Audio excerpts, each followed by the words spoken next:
is a pleasure for us to welcome each and everyone into this event, the launch of the African Women in Mining.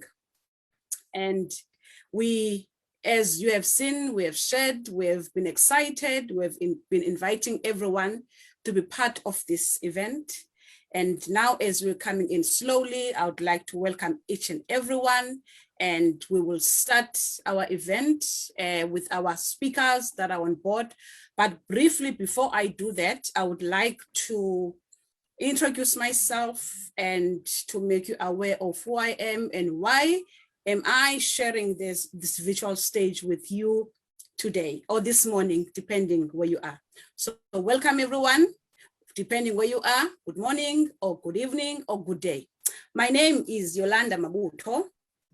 I am the founder of Divaine Growth Solutions, which is an organization in the energy sector that aims to play a huge role in gender equality, and also not only in gender equality, but ensuring that we take part in the sustainable development goals.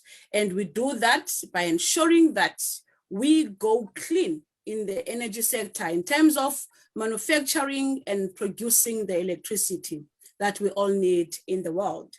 One of the things that Divaine Growth Solutions is really strongly feeling that we should be focusing not only as the energy sector, but across the sectors, is empowerment of women. We have seen in the past that women have been treated unfairly in terms of their qualifications and their pay rates, and also how they are being treated in their workplaces. Now, we want to focus on also on the businesses, women in businesses. How do we ensure that we support them? So one of the things that we strongly believe in is Divaine Growth Solutions is partnerships, collaborations. I am sure we have seen that in 2020 leading into this year, it is important to collaborate. So before I get on into introducing the next speaker, as I have said, as Divaine Growth Solutions, we understand that the green energy sector or the green renewables is vital in each and every sector.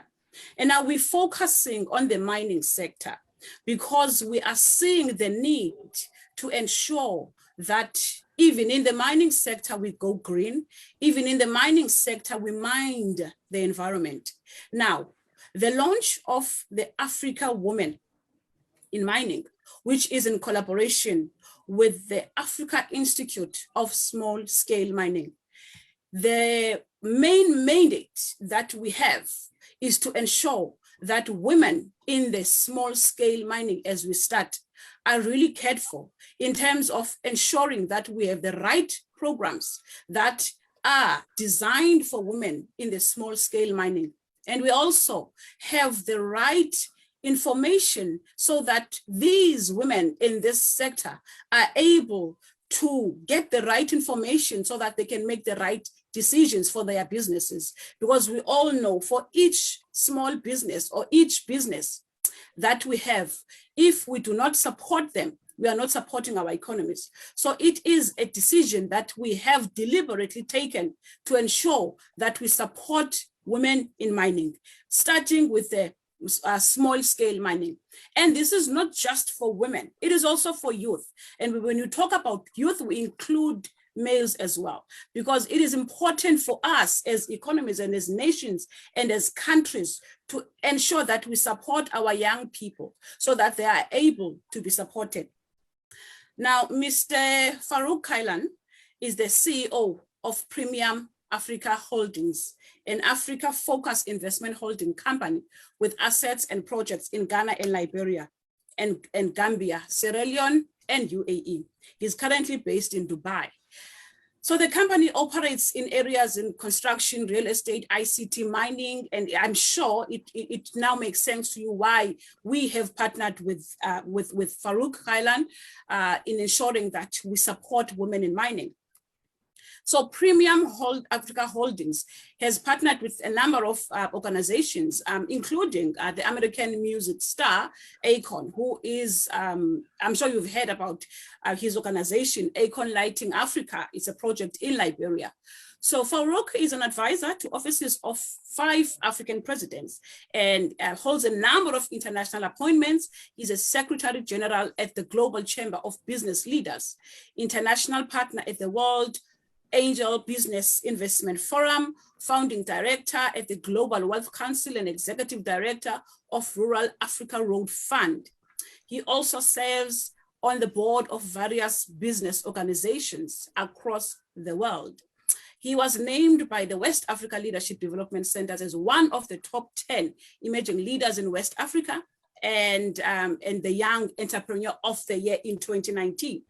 He was awarded the Order of the Noble Hand of Honor by the Pan-African Leadership and Entrepreneurship Development Center in September 2019, alongside the Vice President of Liberia and other global leaders. So Farouk has done amazing things, and one of those things which is eminent today is partnering with Divaine Growth Solutions in ensuring that we support women in mining across Africa so that we can build Africa. Before I give over to Farouk, we also have the support from the departments in South Africa, which is the Department of Energy, who have shown the interest in the empowerment of women in the sector. So it's a pity that they cannot be able to share their message of support right now, but we will definitely make sure that you get the message on social media so that you can see the level of support that you are getting in countries in Africa in ensuring that we support women across the sector. I would like to take this opportunity yet again to thank our partners, to thank the delegates who have taken the time in their busy mornings and busy days to be with us and share this event with us. And in so doing, I would rather like to give over to Rachne Sinikas. So Rachne Sinikas is the founder of the World Women Empowerment. She's a seasoned entrepreneur, the founder of the World Women Conference and Awards, Starpreneurs TV, Complex Holding, Untold Stories Foundation. She's a change maker, a coach, a public speaker, and philanthropist. And Rachne has partnered with us as Divaine Growth Solutions in ensuring that we support women across Africa and across the sector. And she is very much delegated and deliberately supporting women across what they do. So over to you, Ms. Sinikas. Thank you. Good morning from Mexico. It's 4 a.m. here. So I'm very honored for this invitation and the opportunity to talk about the power of women empowerment and invite governments, entrepreneurs, and decision makers to unite. I really hope that you are taking notes today, and based on them, you take massive action on those notes. My main goal today is to raise the awareness on how we can empower women as decision makers, leaders, and policymakers. So with better awareness, we are able to make better choices. And with better choices, we all know we get much better results. So let's deep dive now and what it means to be empowered. To be empowered is to authentically step into who we are as women, to embrace the feminine and question the very masculine world that we have helped to create. We need to take 100% responsibility for what is happening in our society, instead of waiting for someone else to fix it, and commit to educating and inspiring future generations in a different way. To do so, we must first look at ourselves and understand what it means to be authentic. Who are we really underneath all our doubts, fears, and insecurities as a women leader? Who do we want to be, and what energy do we want to take out into this world? It is in this truth that will impact and change our ecosystems, because having the courage to bring our whole selves into our leadership truly has the power to change the world. Empowerment is the can-do factor. It is going from I can't to I can. That means creating the networks like this of mentors and supporters that provide knowledge of how someone's life can be changed.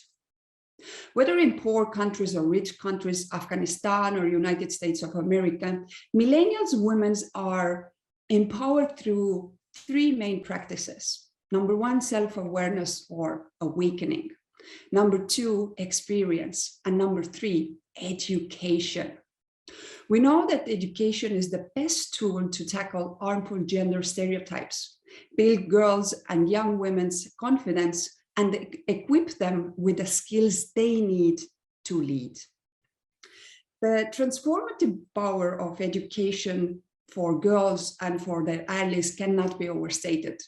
It's a golden opportunity to tackle the harmful gender stereotypes that hold girls back, and to provide children of all genders with the knowledge they need to be safe and empowered, to have the decisions about their own bodies and their futures. Millennium women are building their empowerment muscle, as I call it, using two core tools, their voice and their choice. They're using their voices to speak up for themselves, and more importantly, for others who cannot. They also consciously and intentionally make different choices to make changes in their lives. Greta Thunberg, Emma Gonzalez are just two young women from across the world using their voices to demand a more equal, sustainable, and just world. So now about women in mining, and where should we focus and raise our awareness of? Please write those points down. I only have 10 minutes in front of you. I cannot elaborate much, and most probably you will not hear much new, but I want you to think how you personally can become the hero that has the power to change someone else's life by taking action on those points. Be the change you really want to see in the world, as Mahatma Gandhi says. So number one, fair treatment for women in mining. Number two, deliberate advancement of women in mining sector to achieve gender mainstreaming. Number three, ensuring advocacy programs for women to speak out and not endure abuse in mines. Number four, professional development.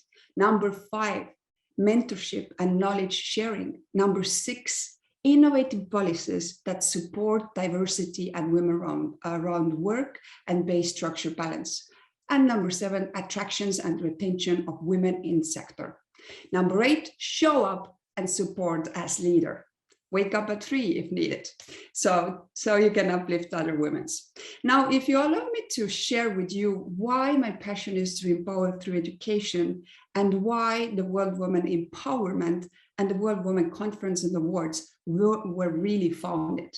So you understand how we are supporting in the communities and impacting on global level. Hopefully, it will also inspire you to do so. The World Women Empowerment is an international initiative of the Untold Story Foundation, dedicated to humanitarian assistance and community development.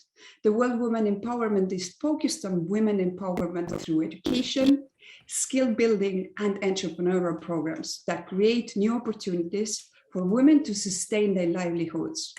We're committed to equipping women with tools and strategies to enable them to become agents of change and a force for good in their local communities. The work of World Women Empowerment addresses a number of strategic programmatic pillars. Number one, education. Number two, environment. Number three, health. Number four, hunger and malnutrition. And number five, human rights.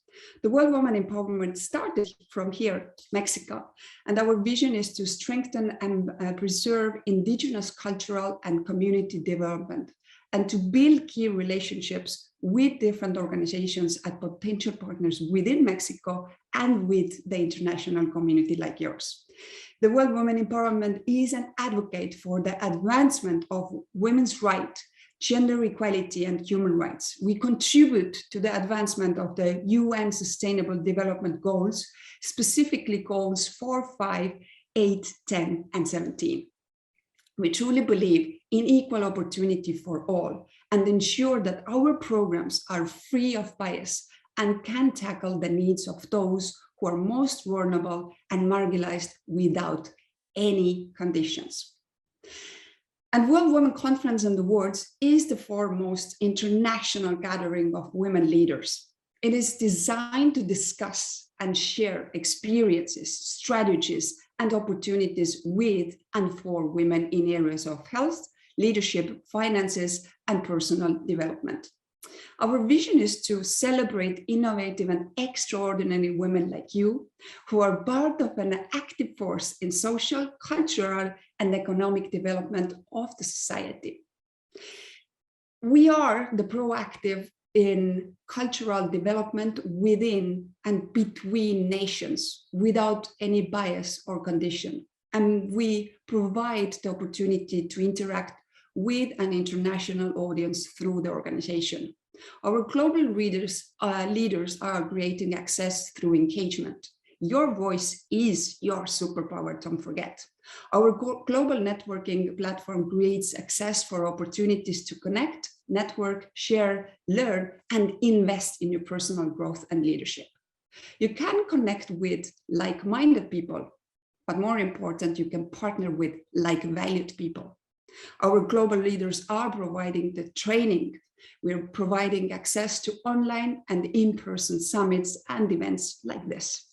And the World Women Conference and Awards provides the World Women's ecosystem an opportunity to empower, network, and create change for a positive force for good in the verticals of health, education, personal development, and wealth creation. And lastly, our global leaders are the advocates. We are supporting and speaking on behalf of sectors of society that do not have platform to share their views or concerns, and providing a voice for the voiceless. So if you want to be, or if you want to make difference by doing something that makes a difference in people's lives, then join us. I hope the time we spent together was valuable to you, and I was able to add value to you today. Once again, thank you for this opportunity, and I'm looking forward to see all the amazing presentations today, and just understand that every single little thing that you do today will better someone else's life. Every life matters, and each one reaches one. Your power to empower. Thank you very much. Thank you so much, Rachne. That was powerful. And I think you've said it so well, that this is a call to action. This is a call to partner. This is a call to speak out. This is a call to join hands in ensuring that not just the mining sector, but sectors across, we should be able to speak out as women, should be able to join hands with both men and women. If we want to ensure equality, we have to have joint conversations. We have to share information so that everybody is aware of their rights, number one, and also you've touched on a very important topic, which is policies. Policies are helping us to ensure that people are treated fairly at work. But if our very own policies are against or contrary to how women should be treated in mining sector, in the green sector, or any other sector for that matter, that will not help us. But having these conversations and talking about policies, innovative investment, innovative partnerships, this is the right step to the right direction. So thank you so much for those powerful words. Now, I will give over to Mr. Farouk Kailan. I have shared his beautiful bio. He is here with us, and he will be telling us more on how exactly are we aiming to implement this mandate, to execute this big vision. We know mining is a very muscular sector. When we take our hands together, we're able to tackle all the challenges. Now he will be taking us through on what type of trainings, advocacy, and really what the think tank will be all about in this sector. He's been in across sectors, he's done amazing things and connected with the great minds of the world. So I would say he's powered up to support us and drive and work with us as we drive the transformation in this sector. Now, over to you, Mr. Farouk Kailan. Take it away. Thank you very much for holding the fort. Today's a great day. I always have this thing that I say that you can only fail forward. The Africa Institute of Small Scale Mining was born out of the fact that we had a 2-year experience in mining in Liberia, a very remote place called River Cess. And even though we started this operation that was going very well, at a point we needed to, let it go because of some impediments, and generally we failed, but in the context of what we do here, we say we fail forward. So after doing an audit of why this enterprise have to come to a halt, because we have created employment for people, we've engaged chiefs, the village was quite excited, we've engaged with government back and forth, and then this is what the reality presented to us. So we figured that, look, we've learned so much, we've gathered so much experience, let's translate all that experience into impact. We just cannot say that we failed, we actually say that we have actually been empowered. So that is how the African Institute of Small Scale Mining got underway.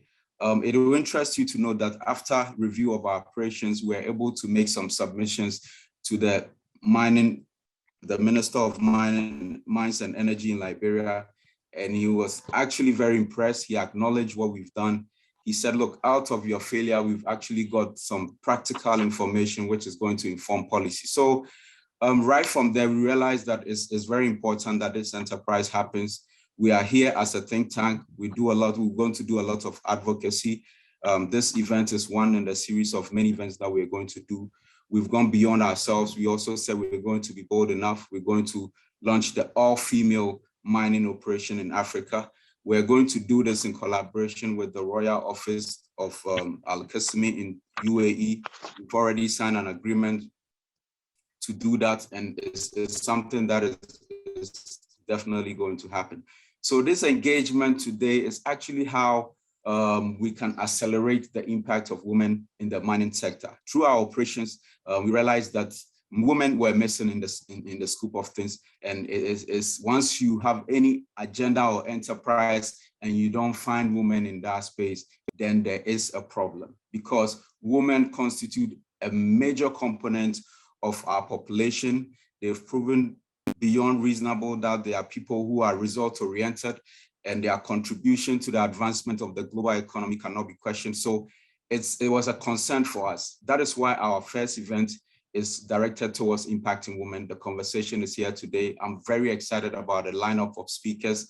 I see so many colleagues, friends of mine. I see Darren, a friend of mine in Liberia, very hardworking young man who's pushing the Liberian flag on the global scale. So for me, what excites me is the collective of people that have gathered here today to push the conversation about women in mining. And as an African Institute of Small Scale Mining, the agenda is drawn. We're going to make a priority for women in mining. It's something that we're going to push consistently till we see that, yes, we've made some significant inroads in that sector. So thank you all for joining us today. It's exciting. And what excites me today is also going to mark the launch of the roadmap, where we're going to have our first all-female mining operation, right from the security to the board. Every office is going to be occupied by women. So thank you very much, Yolanda, for holding the fort. Let's have a great discussion, and I'm sure after this summit, we will see the impact that we'll make. Thank you so much. Thank you so much, Farouk. That has been great. I'm sure whoever is here has an understanding of where we are heading towards, and you've put it so well that women constitute quite a number, or quite a big percentage, not only in certain countries, but across the world. So if you don't see them in a sector, then you should ask yourself what has gone wrong, or what is going wrong. Now, what we need to do is to join hands, like I've said before, have these discussions, partner, and ensure that we become the change we want to see. I always believe that if we want to see the change, we must step into where the challenge is and become that change and become a solution. So this, this partnership we are seeing here is exactly the solution to the problem that we have seen in the mining sector, so that we can support our economies and grow, our youth in the right direction of creating wealth and also understanding their role in economies. So as you know, the theme of this summit is, what is the role or the emerging role of women in Africa by making sure that they participate in the minerals. So this is exactly what we're talking about, and this is exactly what we'll be doing, and we'll be doing that in collaboration with organizations, with the government, public or private. We are going forward. Now, without wasting any time, I would like to call upon an amazing lady from all the way from South Africa, Tshepiso Kadiaka. I will not read her bio because of time. I won't be reading bios for the next speakers because I'm very mindful of time. Tshepiso is from the Department of Trade, Industry and Competition, and she is exactly at the heart of mining. And she will be telling us exactly what does economic empowerment of women looks like in South Africa, and probably the outlook in Africa, because as she is in that position that deals with such powerful information that we need to hear as women as we forge ahead. She will be now taking us away and sharing with us her nuggets. Please have your pens and notes and notebooks ready, or your iPads ready. Take some notes because you will need this information in the future. But now I would like to give over to you, Tshepiso, to share with us your wisdom. Over to you. Thank you so much, Yolanda, for the introduction and more especially for the invitation. Thank you so much. I would like to thank you for the invitation. And, I don't know where to start after Farouk's introduction. I'm so inspired by the women only run operation. It's so inspiring, but it also presents an opportunity for me to be able to share my insights today. I'll share a presentation with you. Most often when I'm called to come and talk, it's always a male-dominated industry. And I'm so privileged today to speak to women. So good afternoon, good morning from whatever part of the world you find yourself in. As Yolanda has indicated, I work in the Department of Trade, Industry and Competition. I'm primarily responsible for upstream and also downstream, which is mining equipment and mineral processing equipment manufacturing, but also mineral beneficiation. So when I talk about manufacturing, don't be lost in the discussion. I will still be talking within the confines of mining. I'm also going to share a presentation. So I've just finished reading a book done by Sun Tzu. It's called The Art of War, which was published in 5th century BC. A lot of people have been saying, why have I not read it, after such a long time? But, I've realized that there's so much wealth of knowledge in the book. And people have been asking me, what is it that you have learned in the book? And I say 3 things. It's very important that we know ourselves. We also know the opponent. What are we dealing with, But mostly importantly, when I thought about this engagement, I realized that the 3rd thing that I learned from the book is knowing the environment. In today's world, when you talk about economic development, especially within the African context, you cannot talk about it outside understanding what has held us back as Africa. Is it ourselves? Is it who is opposing us? A lot of people blame, colonialism and etc. And then also the type of environments the firms have to operate in.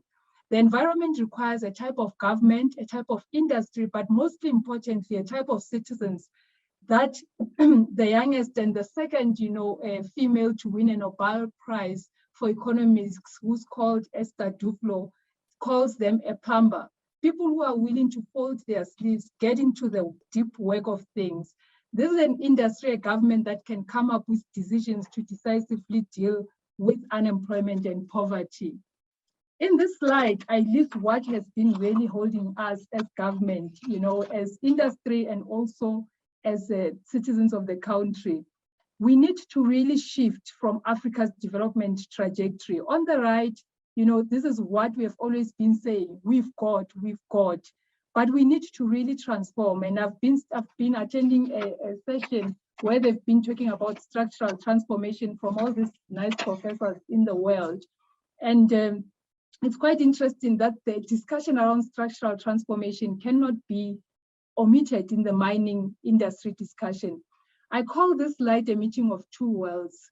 On the one slide, on the right, it shows how rich we are as a country, as a continent, various 55 countries in the continent. And on the other slide, it shows the poverty that is in Africa. This is a picture that I got from, I saw on the Economist, and I just really could not believe that, what I was seeing. It's telling a story that we've been saying for many years. Africa is well endowed with good soil, with good climate, which gives us a comparative advantage when it comes to agricultural products. The same story, we've got the minerals. The picture of the left, though, it's not balanced with the picture on the right. If you look carefully, you'll see that Asia alone, by coming out of poverty, almost 3/4 of the world shaved poverty. But you can see that poverty in Africa is also not, going away, but is also poised to grow, which really causes a real concern for us. By 2030, more than 3/4 of the world absolute poor are projected to live in Africa. According to the World Bank, Africa's working population is expected to increase by nearly 70% by 2035. We need to create jobs, more jobs, which is the most important thing that African countries at this stage need to deal with. Without creating these jobs, it will be difficult to achieve sustainable development goals that Rechni spoke so eloquently about. What is also very important is that what we export matters. I've done a bit of academic work around looking at what Africa has been exporting over the past 20 years throughout the 55 countries. Our export baskets are full of mineral products. Mining is a good sector for our economy, but manufacturing is really truly better. Likewise, exporting minerals is good for our economy, but exporting beneficiated, meaning value-added product, is much better. Having been in government for a while, I can confirm that this is easier said than done because it requires what I said, structural transformation. This is the crux of the environment we are in when it comes to economic development in Africa. We all know what exports are. And I think most of the time we forget that exports are actually calculated in the GDP calculation. And if you look at Africa, especially South Africa, private household is largely dependent on the size of the economic population. If you compare China, India, and both countries have similar production size with Africa. China has 1.4 billion people, one country. India has 1.3 billion people, still one country. But Africa has 1.2 billion people, but across 55 countries. This is a complex situation to deal with. But if we compare the approach that India followed in building industries, it only generated 7 million jobs in services, but 10 million jobs in manufacturing. China employs 124 million people in manufacturing sector alone. This is largely driven by strong local demand, which is your population, like I said, private household consumption, and exports. But remember, I said the African population, as compared to India and China, is comprised of 55 countries, whereas India and China is just one country. Hence, the superpowers, like I say, of any economy will always lie in what we export. Developing activities that are capable of employing large number of unskilled workers that can raise productivity through innovation and that can power exports is also quite critical for our economy. If you look at this slide here, you'll see that most of the world is designed in such a way that we will always be dependent. Each and every country is dependent on another. I always say South Africa produces the highest amount of platinum group metals. In fact, you basically find them in South Africa, and 80% of PGMs are supplied by South Africa alone. Even if we wanted to, we can never consume all the PGMs we want. The same applies to other countries. So we are designed in such a way that we are dependent on each other. Like Nigeria can never consume all the oil it produces, and certainly it cannot, consume some of the other products. So we have to really export, and that's why the importance of exports in GDP as we see it. Currently, what we know is that only Australia is the only economy that is highly dependent on an export product that is from the mining sector, which is coal, and it's the only developed economy. And we know that what is happening in the, we know what is currently happening in the coal industry. Its price is soaring, but demand went up in Europe because this past summer, the sun didn't really shine that well. Coincidentally, they also say the wind didn't blow enough because the North Sea stopped blowing and etc. What is also quite interesting is that Joe Biden yesterday, mentioned a big deal between South Africa and EU, US and France, etc., wherein they are going to invest 136 billion, I think around 130 billion rands into renewables in South Africa to help South Africa move away from coal dependence. But if you look at this, it's a classical example that it is risky for a country to be largely dependent on one commodity, because the world can really declare your commodity null and void tomorrow. And if they want it today, just because the wind didn't blow hard enough, they can still say they want it in the short term. So sustainability is quite important for both upstream and downstream. If you look at this slide here, I really depict, 3 different countries. I actually didn't want to list the names of the countries, but I decided let me just leave it as is. These are the export baskets of various countries of South Africa, Japan, and Nigeria. On the left, it's 1999. On the right, it's 2019. If you look at South Africa, the brown area and the yellow area, the brown area is minerals, the yellow area is agriculture. Economic research tells us that any country that is dependent on mining upstream and also agriculture, the economy will never grow because of the risk that the example I gave in the previous slide. So if you look at South Africa, you'll also see that not much has changed. This is a 20-year difference. We are still exporting the same things roughly.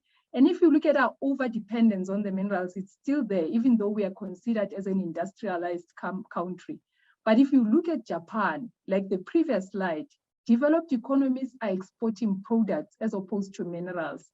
You look at Nigeria, what we call Africa's biggest economy, but at the same time, the country which has the highest number of poor people and least diversified, you'll see that the export basket is really not diversified.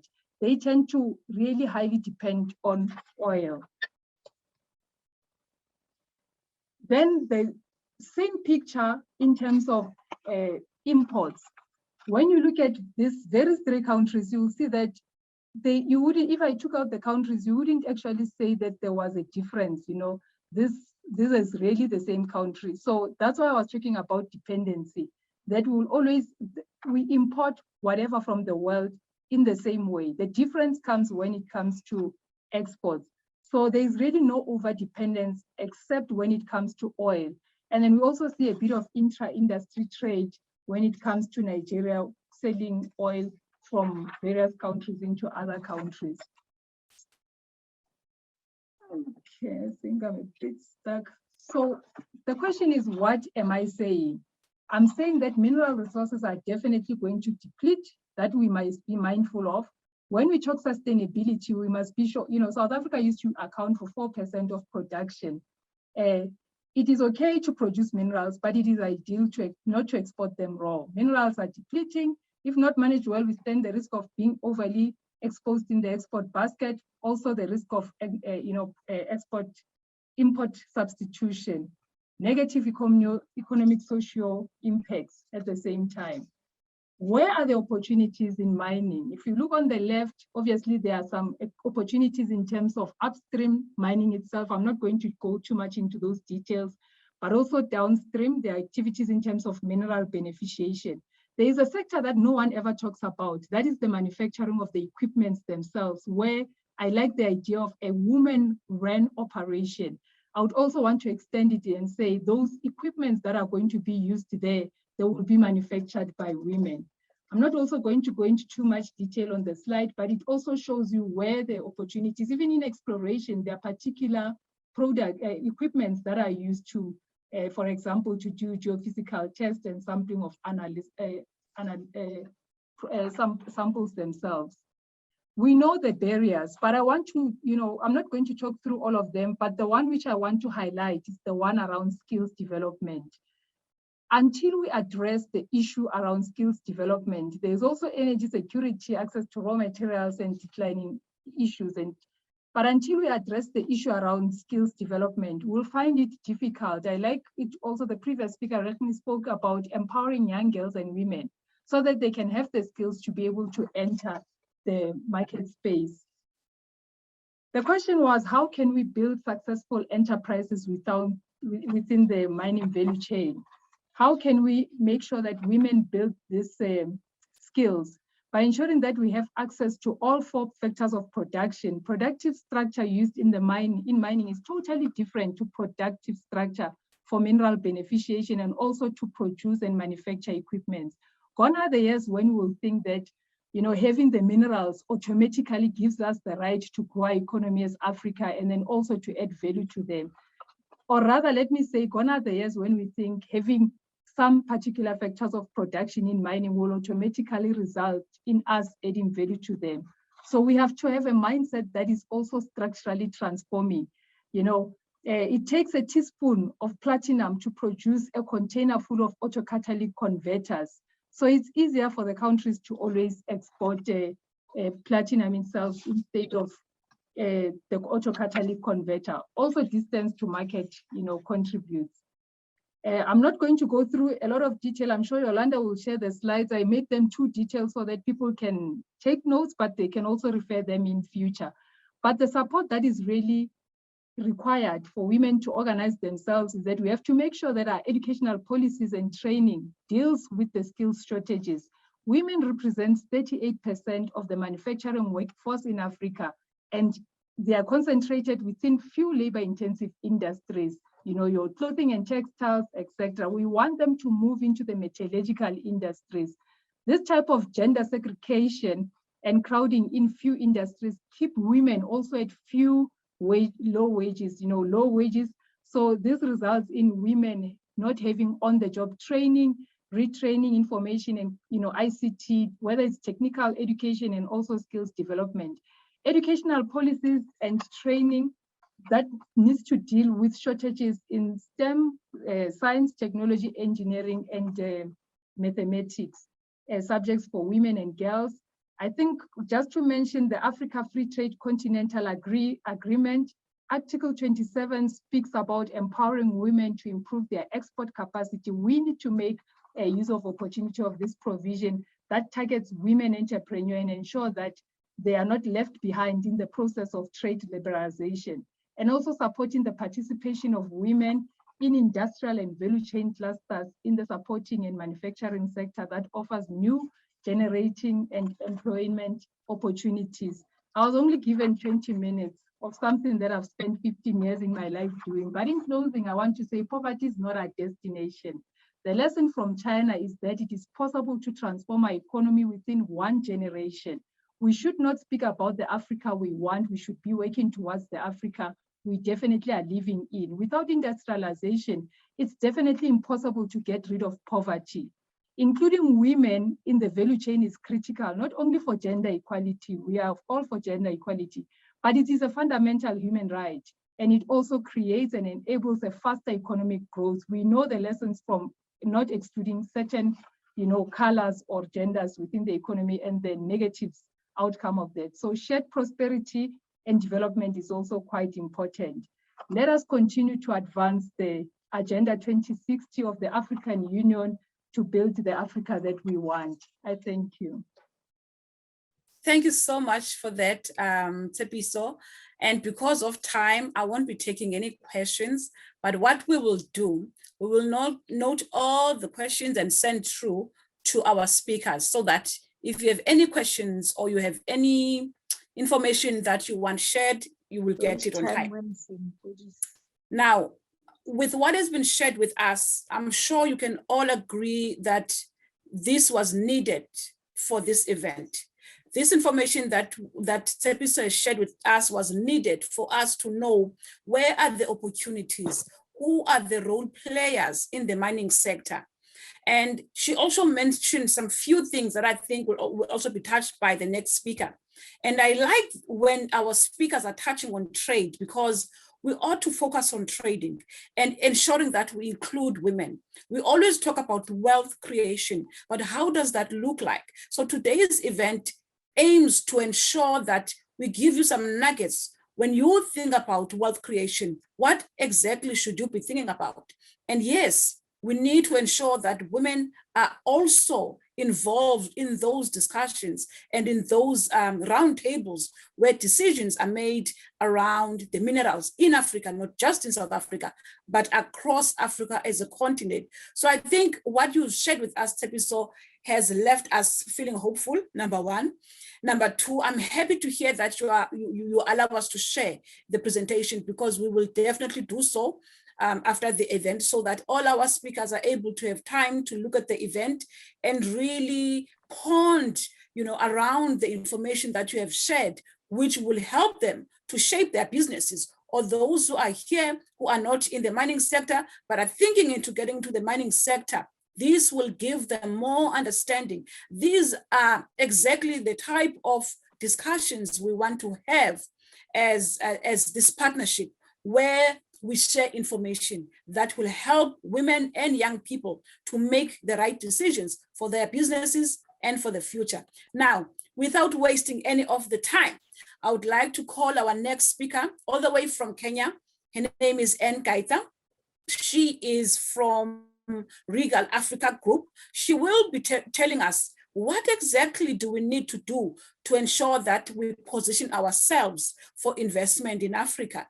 And I know one of the best things that her company is doing is facilitating investments for African projects. And that does not exclude mining and energy. So please stay put and have your notepad again. Make sure that you take some notes, because she will be giving us some tips and some information on how to get funding in Africa and how to well position ourselves as women for investment. Because when we talk about energy and mining, we cannot not talk about funding or investment, because it is quite a capital, strong, projects that we need to implement. So we need to ensure that where there's energy, where there's mining, there's also discussion about innovative funding, rather, because the sector is very much capital intensive. So now, Anne, over to you. Take the floor and please share with us, how do we position ourselves? Over to you, Anne. All right, thank you, Yolanda, and thank you to the Divaine Growth Solutions team for inviting me to speak about something I'm very passionate about, which is wealth creation for all and Africa economic development. And yes, I am based out of Nairobi in Kenya, and I'm an international trade and investment expert. And today I'll just start off by one of the questions I'm always being asked, which is always, how can we empower more African women to participate in business, and especially mining, and also in intra-Africa trade and global trade? And this is very important, because when we talk about women empowerment, we really need to empower more of us women to go in places which are normally considered male dominated. So for me, actually, when I think of mining, and for most people, they actually think men in a mine, right? But there's a lot that goes into mining. So the first thing that I need to encourage everyone who's either starting out or has been in mining is to continuously change your mindset and believe that mining is both for male and female, and it's about positioning yourself and finding what place you want to be. And this is very important, because if the African Union actually has an African mining vision, you can see that even from the high level interactions in government, most people are saying this is a very important segment, but how we go about it is what's going to make it different, right? So it's more than just being part of the mines and exploration. It's really looking into the whole value chain. So for me, when I talk about women in business and women in mining, I know this is brought about by the Small Scale Mining Association, but I do have to say, as women, we need to think about scaling heights, right? We need to move from just small scale and find your way into growing your business. And I'll be talking a little bit more about that, because that is where the opportunity is, in both business and also in leadership. And the way you go about that, if you're in mining, you have to find yourself either as an engineer or for someone like me who's a banker, understand about commodity trading, because someone alluded before, I think it was the lady from South Africa in government, who mentioned there's so much export that goes out of this continent and through the natural resources that we have, but it's not valued, there's no value addition. So we need to go beyond just commodity trading and go into value addition. And the most important thing is about building African brands and manufacturing. I like giving stories, and I like saying that when I was in China a couple of years ago, and of course, when I was in China, I was looking at what the Chinese need, me being African, because we tend to import a lot. And I was very surprised just going through Shanghai, and a lot of the businesses that had storefronts were mostly European, Asian, or American businesses. And there were none, let's just say there was one, which was a South African business, and it was like diamonds and gold and stuff like that. And it got me thinking, look, the Chinese are buying from us raw material, raw minerals, and yet we are not taking advantage of adding value and creating brands.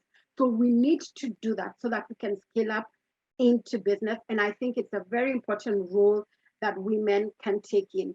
Now, of course, this is capital intensive. And as earlier mentioned, that I deal in both international trade and investment. Now, because of it being capital intensive, this industry, you really need to position yourself for funding.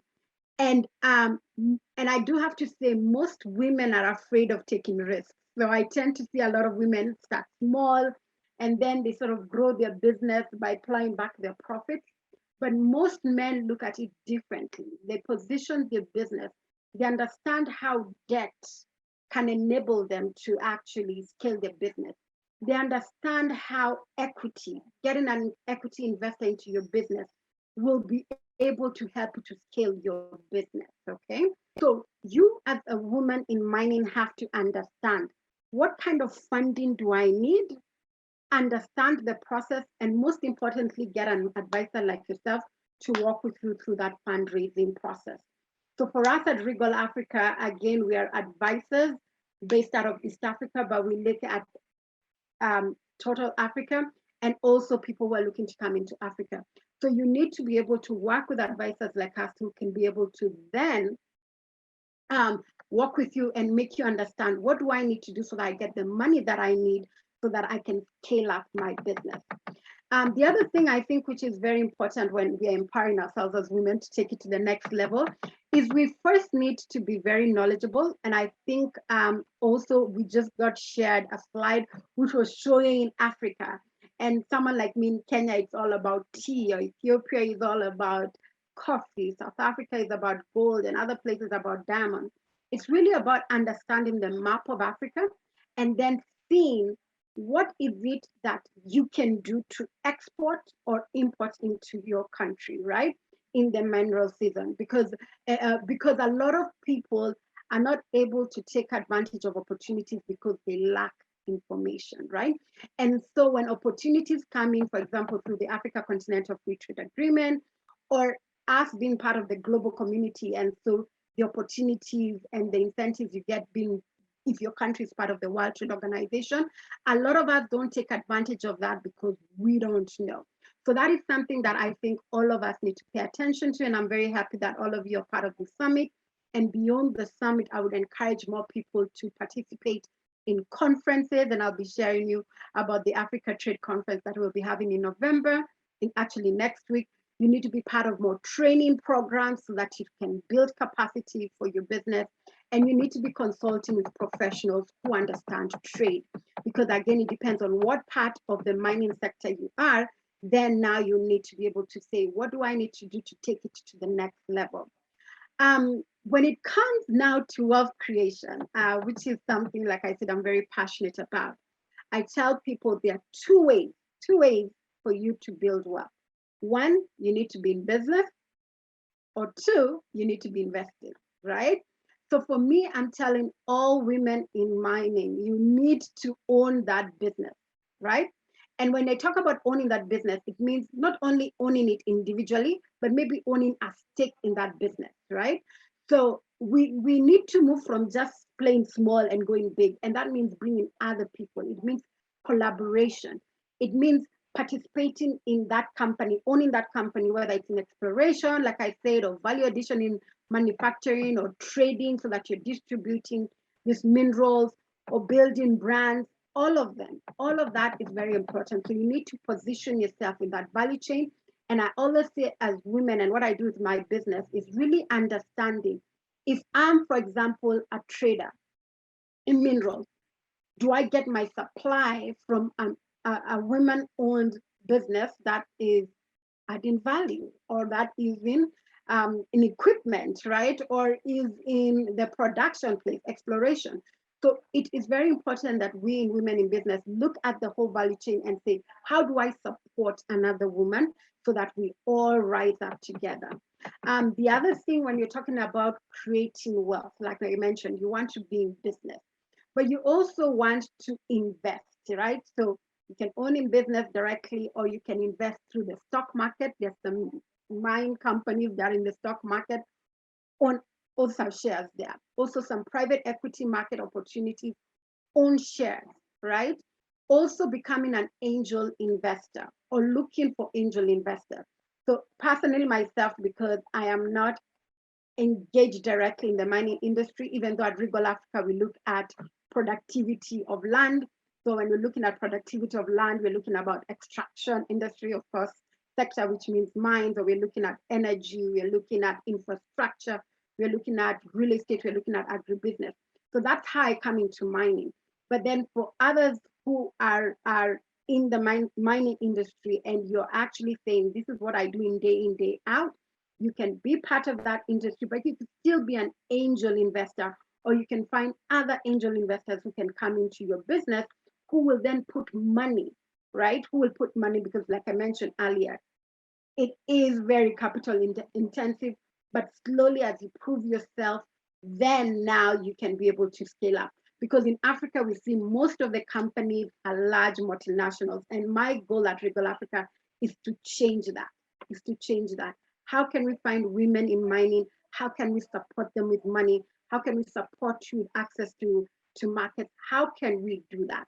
And I believe that if we as business people or our investors are able to create wealth through mining and grow our businesses, then now we solve the issue of job creation, right? We solve the issue of job creation because wherever you see mines, those communities are transformed because people are able to get these jobs.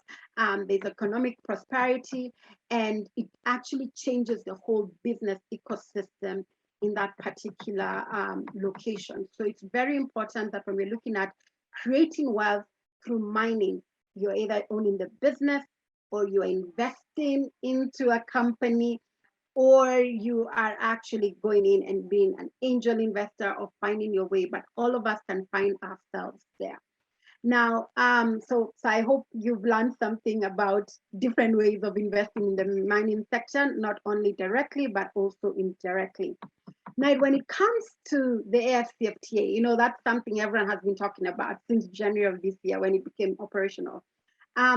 It is true that, of course, Africa, there's a huge market now. So beyond South Africa, beyond Kenya, beyond Nigeria, beyond Chad, there's a huge market of 1.3 billion people on this continent. And what, of course, the AFCFTA is trying to do is ease doing business, opening up borders. In fact, when you're now doing business, it's easy for you to prove rules of origin, right? Because there is an actual mine and people can prove it and all that. So all these things, you'll start seeing more people doing business in Africa. You see investors. In my case, we find a lot of investors interested in investing on this continent in different sectors. And a lot of people who are, of course, in the mining industry are cognizant of the fact that 30% of the minerals in the world are found in Africa. So they are here looking for those opportunities in mining. And so my encouragement as women, take advantage of these opportunities. Don't be sidelined.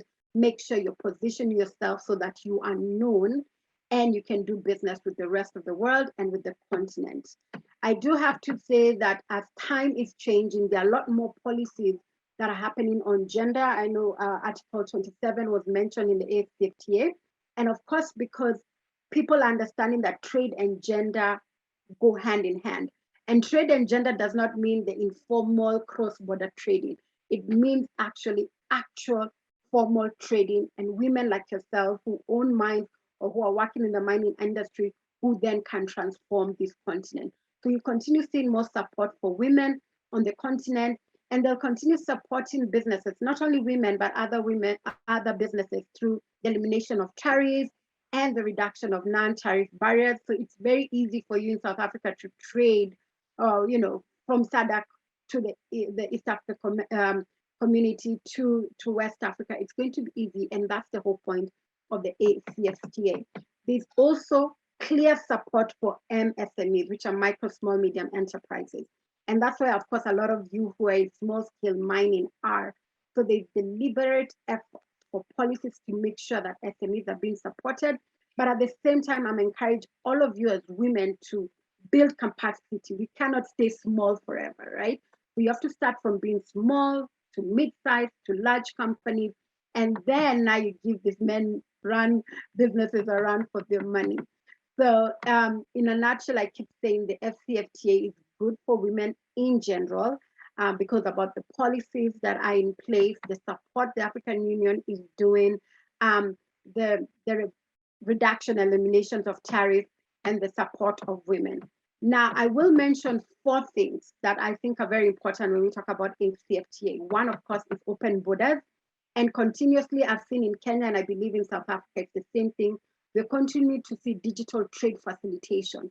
So the way when you're actually doing trade and the documentation to ensure that there's cross-border trade, that is changing because digital transformation is happening everywhere in trade. So that's an opportunity we'll continue to see. So issues around border issues, that will of course be eliminated. There is the idea about trade promotion and export. We're trying to say we have to export. We need to do more intra-Africa trade and export to the rest of the world. And that is very key, that we need to build African brands. So whatever you're mining, whether it's iron ore, it's gems, gold, diamond, whatever it is, if you add value and you create a brand around your company or your product, that's going to be very important for you to take advantage of the ACFTA. Also, I do have to say that transport and logistics are improving all the way from Cape Town to Cairo, all the way from Mombasa, all the way to Kinshasa and beyond.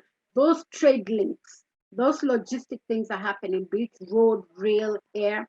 So at least with transport, we'll see more ability for people to actually trade easier. It's gonna take less time and it's gonna cost less. And I do want to encourage all of us to really look at regional and continental value chains. So if you're producing something, if you're mining in South Africa, but then you now see that in Botswana, they probably have better manufacturing capability. Why aren't you working together? You don't have to build another manufacturing capability in South Africa, which is then very costly. So we really need to start thinking about regional value chains, continental value chains, so that we all win. And I do have to say that as the trade expert and the opportunities that I see with all the trade agreements that are happening and the regional economic blocks that are happening, that are already there in Africa, for us as women and for us as women in mining, and the way we rise up is we need to build capacity. And so don't be afraid of greatness.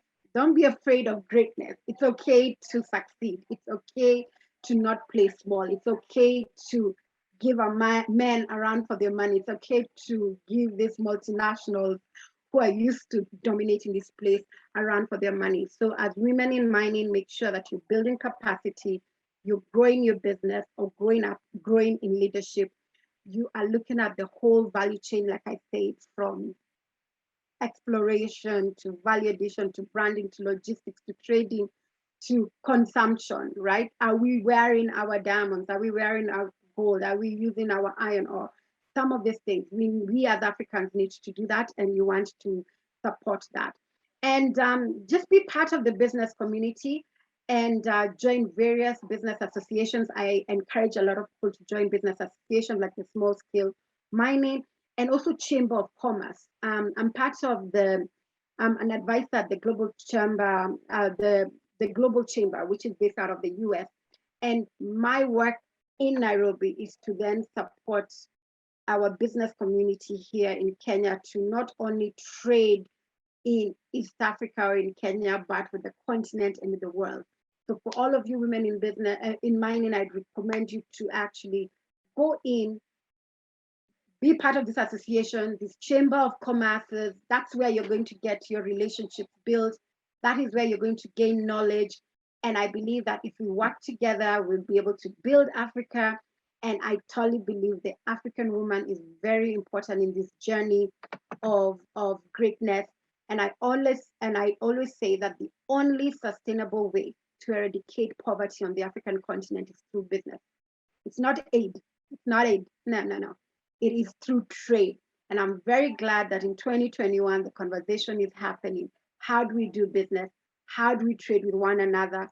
And no more handouts, right? Because we have taken things to the next level as women and women in mining.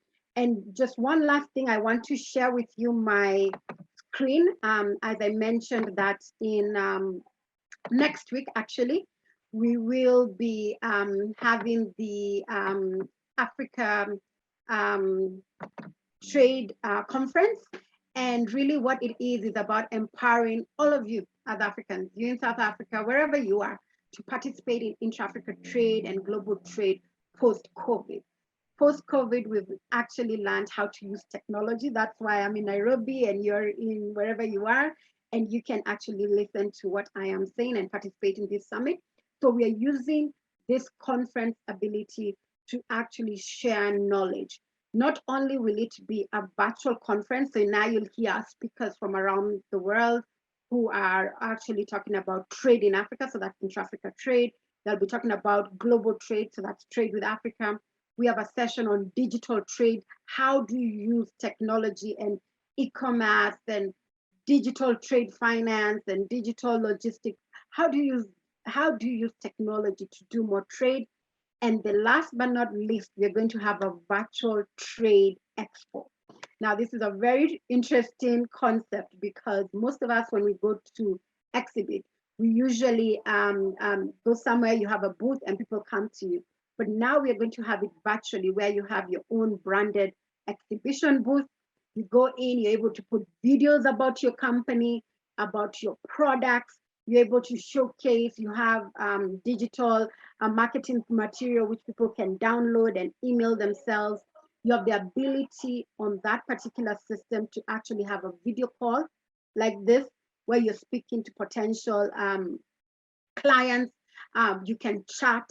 So this is going to be a really great conference where we're saying Africa has 54, 55 countries, but we are one continent, we are one people who are ready to rise and do trade and support women at the same time. So if you join this conference, you will be able to attend the conference, like I said, network, and also be part of the Trade Expo, the virtual Trade Expo. And you can just register today for free at www.africatradeconference.com. And so with that, I want to encourage all of you and women to continue being part of this great industry and be part of the economy, because it's very important in whatever country you are. So thank you again, and thank you, Yolanda, for this opportunity. Thank you so very much. Indeed, we need to make a change, start doing things and not talking. I'm an advocate of always talking first, but let's move into doing things, because it's in doing where we learn, because we make mistakes and we learn from our mistakes. It's in doing where we collaborate and work with each other. And you've used words that are common in my vocab: wealth creation, advocacy rather, and ensuring that we as women are starting to move out of comfort zone and starting to occupy positions whether it's an association or it's in your own business, but do something. And recently I've just been accredited as the angel investor. And I am very much, excited because we know the world of angel investors is also a male dominant, environment. And this is where we need to see more women, taking space and being part of those discussions on the innovating ways of funding and, creating access to information and financial information, So you've said from Cape to Cairo. Now I've started with something that I will be saying. Now, well, let's empower women and youth from Cape to Cairo and across the world. That is powerful. Thank you so much also for sharing your event, because it's in these events where we are able to connect virtually and start to talk about what would be possible. And we have resources and minerals in Africa, but we need to ask ourselves, what do we do with what we have? But in asking, we also need to start doing. We need these conversations that will shape our thinking and get into creating wealth that we want to see for this generation and the next generation. And I always say we need to leave the world in a better position where we found it. We cannot leave it in a worse off position. But if you want to do that, we need to start having such conversation. We need to start doing from discussing. It's implementation. From implementation, it's measuring and evaluating what is working, what is not working, how can we change. So thank you so much, Anne, for that. Getting into more mining information for someone who is in the mining sector herself, and her name is Leanne Govender. She is from Tronox Mining, all the way from South Africa. Now, I would like to call on Leanne rather, to share with us what exactly do we want to see when we talk about growing the role of women in the mining sector. And I'm sure she is in the supply, department where we really need to look into how do we ensure that we get women in that space. And also she will be telling us how do we make sure that when we talk about small scale mining, what is that, in terms of what they are doing or what they are planning to do, and the role of women in terms of being taken seriously in their workplace. Now, she will be telling us about how exactly, should women or could women who are in the mining sector right now, who are feeling that they are mistreated perhaps, what is it that they need to do? So I will not take too much from your speech, Leanne. I will give over to you to share with us and inspire us. So good morning, good afternoon, everybody. And it's really a privilege today to be speaking to the participants on this call, both male and female. Today, I'm going to focus on really the role of women in mining and the growing economies in particular. So like Yolanda said, my focus is really talking about what are the challenges that face women in the mining industry. Like Yolanda said, I work at a mining business in South Africa. I'm currently the Women in Mining sponsor for my organization, and I represent the leadership as well in the Minerals Council. I'll also take you through some of the initiatives that organizations can do in order to bridge the gender gap. And then from a female point of view, which a lot of our speakers also spoke about, is looking at how we can overcome and address gender equality and cultural change itself. So, mining typically was a male-dominated environment itself, and therefore it's very apt to see that the statistics still lie between 8 to 17% of the global workforce only representing women. So despite diversification efforts, I think, from organizations, you see fewer than 1 in 5 mining leaders are women. Women are definitely attracted to the industry because it brings about a lot of variety. There is growth, good compensation from a remuneration point of view.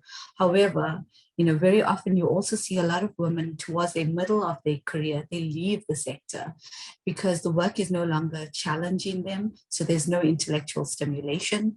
There's very few advancement opportunities. And sometimes it's just perception, right? It's not even the real truth, but it's what we as females believe.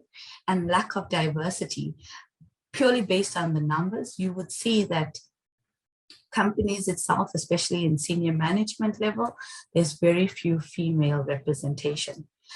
The reason we should be looking at diversity and gender equality within the mining space is because it definitely has shown us that it breeds innovation, productivity. All of those actually has a positive impact on our financial and operating performance. So why has the progress been so slow? So if you go towards the challenges, I've broken down into just 6 main areas itself, and I'm not going to go through the detail because I know we've got a 15-minute time limit in terms of it. So from an organizational culture point of view, I think one of the main things that are one of the biggest challenges for females is that non-inclusive environment itself. They say that diversity leads to greater innovation, better decision-making itself. But inclusion is the part that connects people to the business and the reason why people stay. There's also lots of bias in this. And these are things that comes up with our upbringing. So it's an unconscious bias. We have a perception against a person or a thing. And it's not because they have done something. It's just part of our growing and our development as a child growing into an adult. Sometimes company policies are really viewed as a paper exercise. There's not a lot of rules in terms of employment equity goals, diversity and inclusion from that point of view. And I think women feel that they are held to higher standards when it comes to promotion in the technical, operational, and executive roles itself. From a career development point of view, one of the things that deters women or challenges us is the lack of attraction and retention strategies for skilled and experienced women itself. And like I mentioned, research has shown that women actually leave mining organizations towards the middle of their careers itself because there's no more further growth for them. There's limited growth opportunities, little to no sponsorships for females. Sponsors are really seen as it's a tick box for the organization itself, and limited training and development interventions. From a personal safety and security, sexual and verbal harassment, this is something I think as a country as well in South Africa, we are plagued with. Physical assaults on women, gender-based violence. It's something that, unfortunately, because it's in the society that we live in, it also extends within the working environment. There's cultural barriers as well as disrespectful norms that are in place, which are hard to break in some instances, but doesn't mean it's impossible. The patriarchal and sexist culture that we live in, the reality is very often men find that they are, or think that they are the most superior of the two. And women fear intimidation itself. I'm just trying to. Other challenges that ladies face in a working environment is the lack of hygiene facilities. So if you look historically at mining, it was never something that women were allowed to even participate in or work in an environment of that kind. So when women were onboarded to start working, there was no hygiene facilities in terms of change houses or inadequate numbers, no maternity facilities, lactation rooms. Equipment in terms of PPE is not designed for women in mind. Equipment as well in terms of heavy mining equipment, they are made for men instead of women. So if you look at a perfect example that we've experienced in our organization was where the steps to get onto the trucks are so high that ladies who are typically shorter cannot even reach those steps itself. From a mindset and perceptions point of view. And this is where I say that we as women also put our own pressures on ourselves. So we feel alienated and excluded from the boys' club typically. We suffer sometimes from imposter syndrome. We believe that we're wearing a mask and our true identity will be seen by people. So you want to do things a certain way and you always think that you're not good enough to do it. But I think the change that we need to bring about is to realize that we are enough and we can do things and we can do it better in some instances.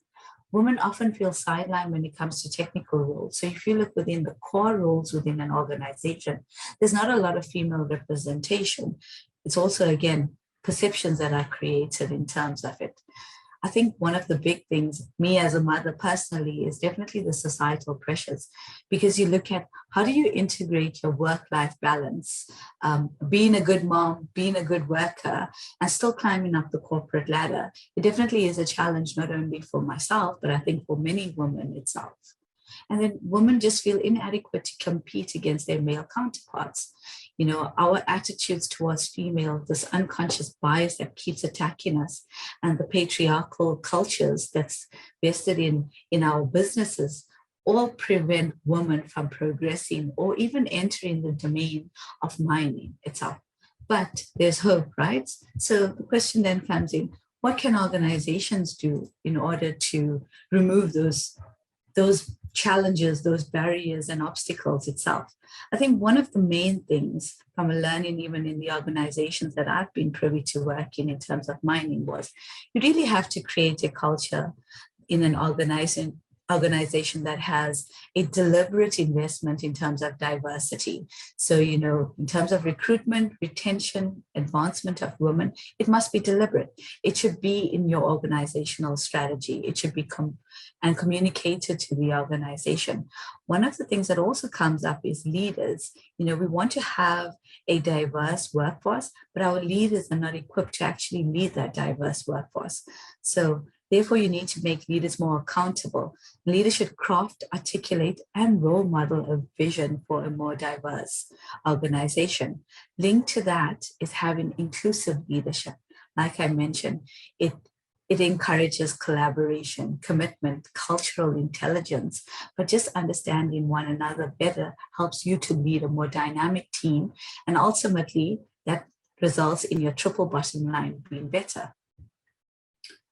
Patriarchal and sexist cultures, I think the one thing I can say that should be stopped. It should not be a norm in an organization. You need to create a gender neutral environment that is safe for women and enables them to work productively itself. When it comes to GBV itself and harassment in the workplace, be it verbal, be it sexual, be it woman on woman, men on women, men on men itself, you should have a zero tolerance policy for that. And you need to create proper means so that women or men can safely escalate issues. I think the one thing you want is, if people are experiencing that in the workplace, they should be able to speak to somebody not anonymously, but in confidence. And that confidence should not be, mentioned to other team members, because that's when women or men peers itself will not even want to report those cases. Safety must be secured for women. I think that's a big issue, especially in underground mines within the South African context. There's areas that a survey that was done by the Minerals Council revealed that women feel vulnerable because there's not enough light. One of the actions on that was to do an infrastructure audit in order to understand the areas where these unsafe acts could potentially happen. So those facilities definitely needs to be improved. And this is where we look at, women-only accommodation, change houses, lactation rooms for moms, etc.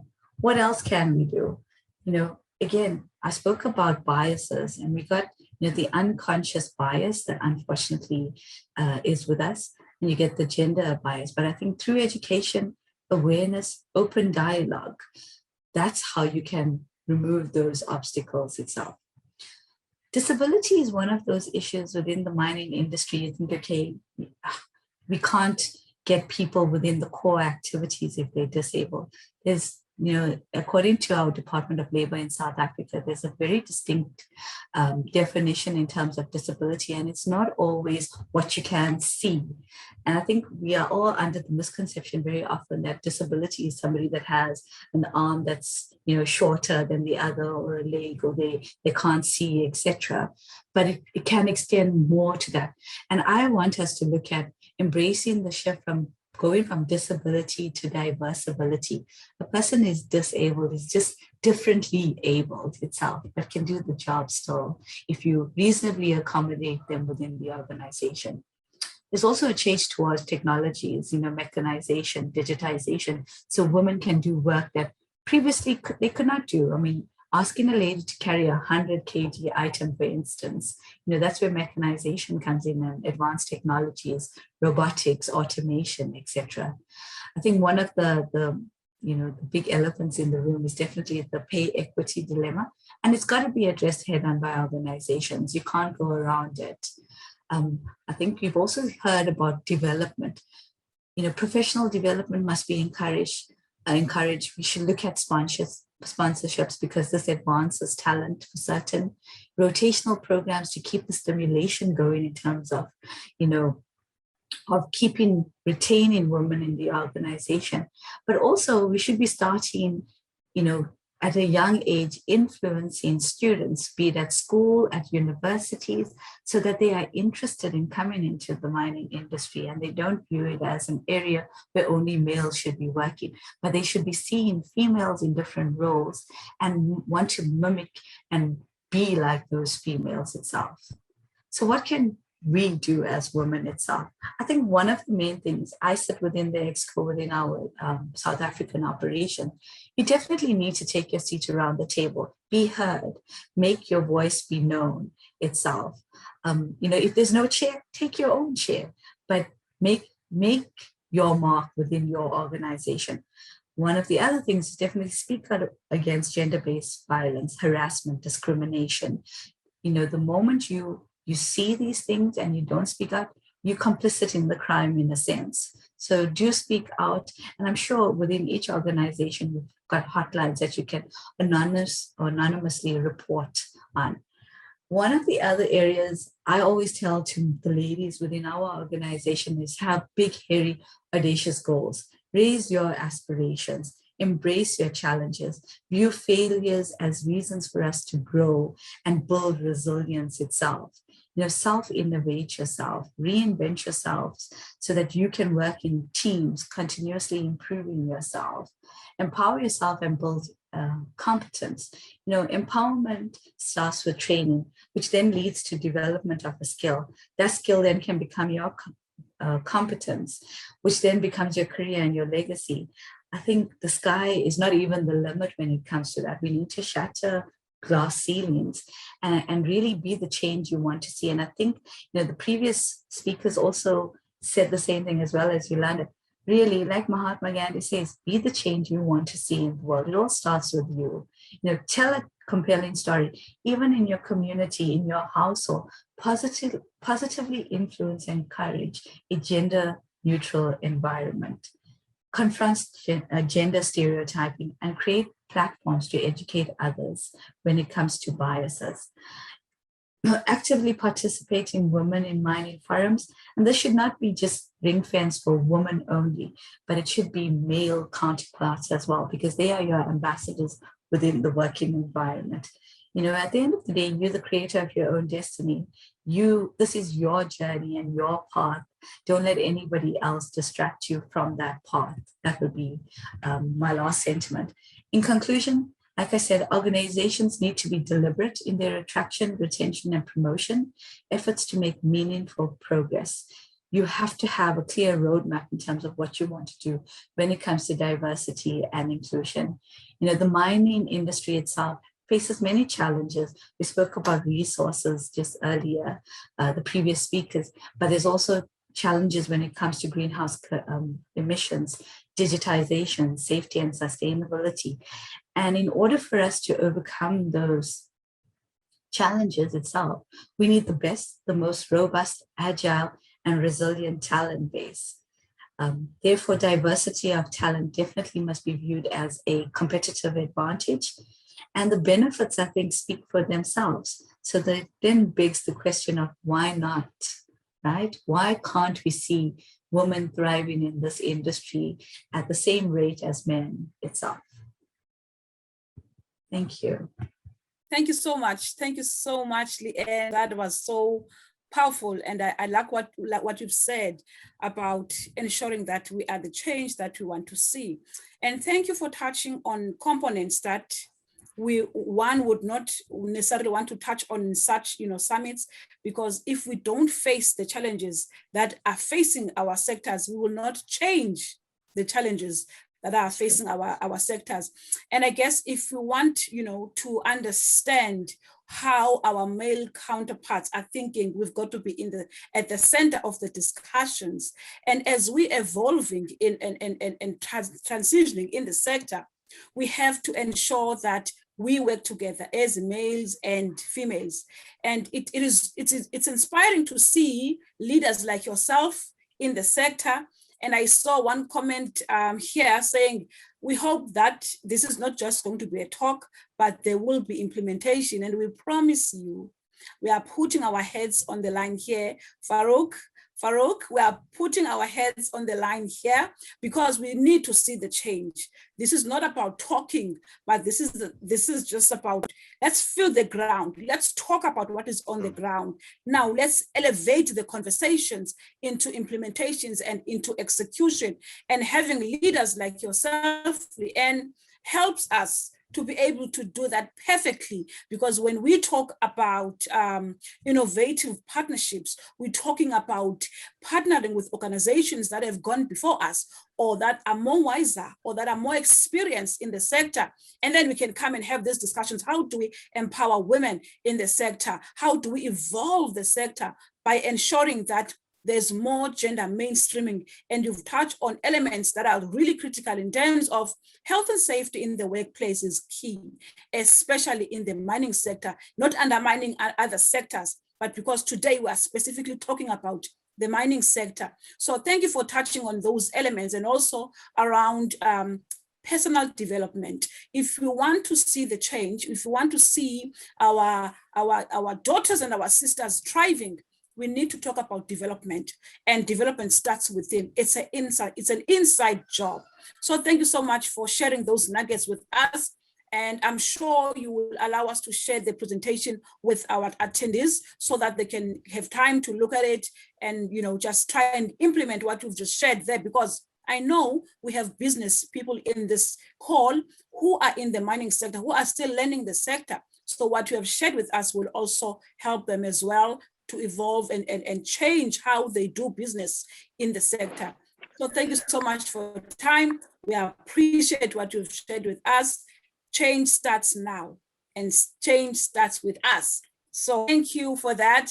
Now, moving over with our program, I would like to call upon the powerhouse. I call her a powerhouse because she's amazing as well. Like all other speakers who've been here before. Her name is Divaine Westman. She is from the Top Alliance Group. She is here to share with us how can we support women to grow their businesses in the sector. And she is well positioned to share that with us because she herself is in the sector, and she is not only in the mining sector, but also in the energy sector. Now, I would have loved to read each and every speaker's bio, but because of time, I had to cut it and just give you some few headlines of what they are doing and what their businesses are. But I will try and share their links from social media on this call so that you can connect with them. I advise you to please connect with them. There's so much wisdom from each and every speaker that has spoken in this platform. Now over to you, Divaine. Take us away and inspire us. Thank you so much. It is such a great honor and a privilege just to be seated and speaking at the same conference as all you distinguished speakers. So I just want to say a very big thank you to my sister, Yolanda. I know that the beautiful thing about being in South African and being an African, I don't know if you saw me trying to change my background, I apologize because I was just blue, is that we are all colorful. I think it was a bit prophetic that it's not about race. Sometimes it's about who we are. And I just want to say, starting with speaking about opportunities for women in business in the African mining sector, this is not a sector for the faint-hearted. I've spent quite a lot of time at different mines in different areas. I've just come back from Sasselberg. I was at Glencore. I mean, it's cold, it's dark, it's you know, it's gets on your hands, gets in your hair, it gets in your clothes. You know, going to Katu in the Northern Cape, that would be red sand, and it's in your teeth. You know, it's not for the faint-hearted, but women are passionate and powerful. And I'm going to speak about 3 pillars in the mining sector. So I'll get back to that now. So just touching on that, as a woman, you need to know who you are. You need to know what your strengths are, what your weaknesses are, and what your talents are. There are definitely positions in the mining sector for you. But the big thing for me is, as my experience is, there's a very big difference about being in mining, but where are you located and situated? So you can work for a mining company, but you can be in Sandton City at the head office, or you can be at the mine, which is more usually in a rural area. Now for women, that might mean leaving your family behind to be situated at the mine. So sometimes it can be a bit lonely. You need to know what your why is, because a lady that I know, she's in the production side and she has to be at the mine at 3 a.m. in the morning. So another question is, what working hours do you want to be, you know, to be involved in? So yeah, so it's dirty, it's odd hours. So you need to know what's for you. If you like to have the blonde hair and the high heels and the city life, there's different sectors in mining, but there is a position for you. I love mining. I love my brothers and my sisters in mining. It's a very exciting space to be in. Also, I've just come back from Secunda, so that was spending some time in Sassel, and I've definitely seen a lot of women walking around in overalls. So you can see that there is a definite influx of women into the sector, which I'm very happy to report. I love women. I think we are amazing. Men and women, we're amazing. So I just want to say thank you to men as well for making space for us, for acknowledging us. We are willing to run the race with you. So I also am aware that mining companies are offering bursaries to ladies. They can give you a mining bursary, which takes you to university. But before you go to university, they ask for 1 year exploration, where you have to spend time doing various jobs at the mine. And they also offer you weekend extra training sessions, depending on what your vocation is. So when you walk into university or Wits University, you're actually prepared and you're on par with the rest of your peers. Some of the feedback that I've had from ladies who've had this opportunity, they said, firstly, find a mentor that's been in mining so that they understand the dynamics and what your opportunities and complications can be. So you can have a mentor. Number 2, there's also a lot of mining societies out there. So you need to be surrounded by the right people that can support you, because you're not alone, ladies. Environments like this, conferences like this is about us standing together and working together. Perfect. Then the next pillar would be different roles within mining. Obviously, we've got top management. And I just want to acknowledge some exciting transformations. Exara Resources has Dr. Mbasa Tsengwa, who's appointed as CEO.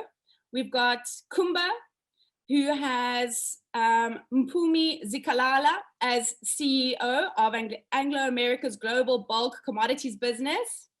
We have Nolita Fakude, who's also chair of Anglo American's management board in South Africa. Can you see, this is top management. This is it, ladies and gentlemen. We also have Natasha Follion, who is CEO at Anglo American Platinum. So there is definitely a shift. There's a definite transformation and evolution in the mining space, which I'm very excited about. This is hands clapping in conferences. What these ladies have is they have got experience in mining. So if you want to have a seat at a boardroom table within mining, just start. Get into the business, get the experience that you need, upskill yourself, get an MBA, get the education required to be in top management. You can do it. It just starts with you having self-belief knowing what you want, knowing your why, and you'll get it done. Also, the difference of treating mining as a job or treating mining as an opportunity to make a difference to the mining business and to your teammates and to the success of mining, commodity trading, the bigger economic play at hand. So know who you are, know what you want, get a mentor and go get it. Then we say in terms of on the operations level, there are also many jobs for women. Ladies, there's anything. If you want it, you can get it. All you have to do is Google mining positions and you can see what positions are in your area. We could do anything from engineering, finance and accounting, health and safety, procurement, production and operations, trades and services, administration or office support. You could also be a geologist. It's the same as the agriculture sector. I think one of the main factors that there hasn't really been a trend for women in those sectors is because it's tough. It's I didn't realize it's very easy to sit in a city and think about how the power comes on. But it's coal mining, going to coal power stations, and it's, you know, it's in a rural area. There's nothing fancy about mining, being at the mine, but certain situations, circumstances also gives upliftment to communities. So we've spoken about the top tier, operations, the middle tier. And now I'm talking about working on site. Yes, ladies and gentlemen, we do have women miners and they are incredible. I have heard how they've improved bathrooms and changing rooms where men have quick access to toilets wherever they are. Ladies had to walk quite far to get to a bathroom. So there is a change with regards to changing rooms and to bathrooms. We don't have to walk so far. There are opportunities. I know of women machine operators, truck drivers, very involved in cleaning, food prep, security, supervisors, train drivers.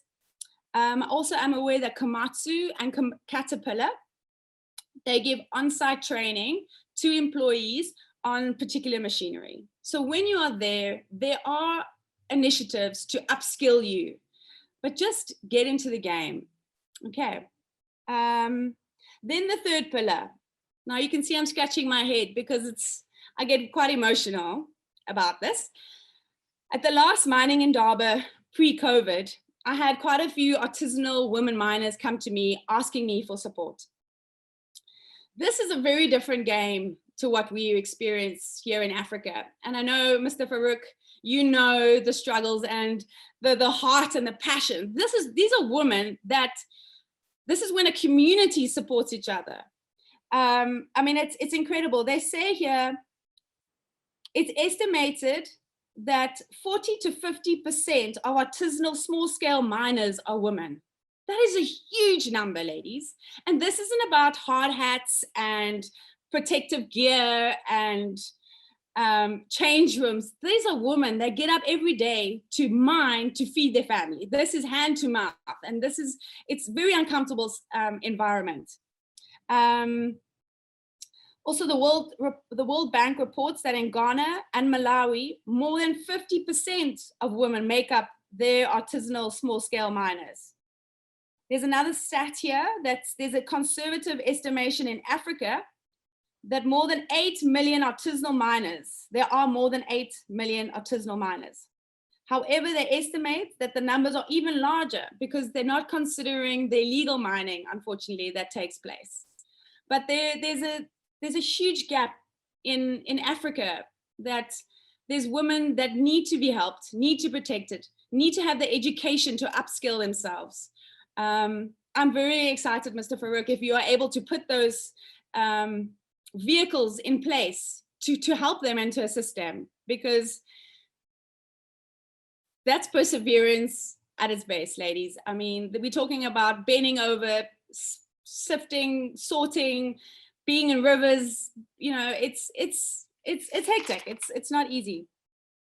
I've also done some research of just having a look at the AMV, the African Mining Vision. They clearly articulate the need for the mining sector to improve on its safety, its health and safety, gender and ethnical inclusivity, being environmentally friendly, and socially responsible. If we can look at touching on those elements, we can improve the rural livelihoods. We can stimulate entrepreneurship in a socially responsible manner. We can promote local and integrated national development.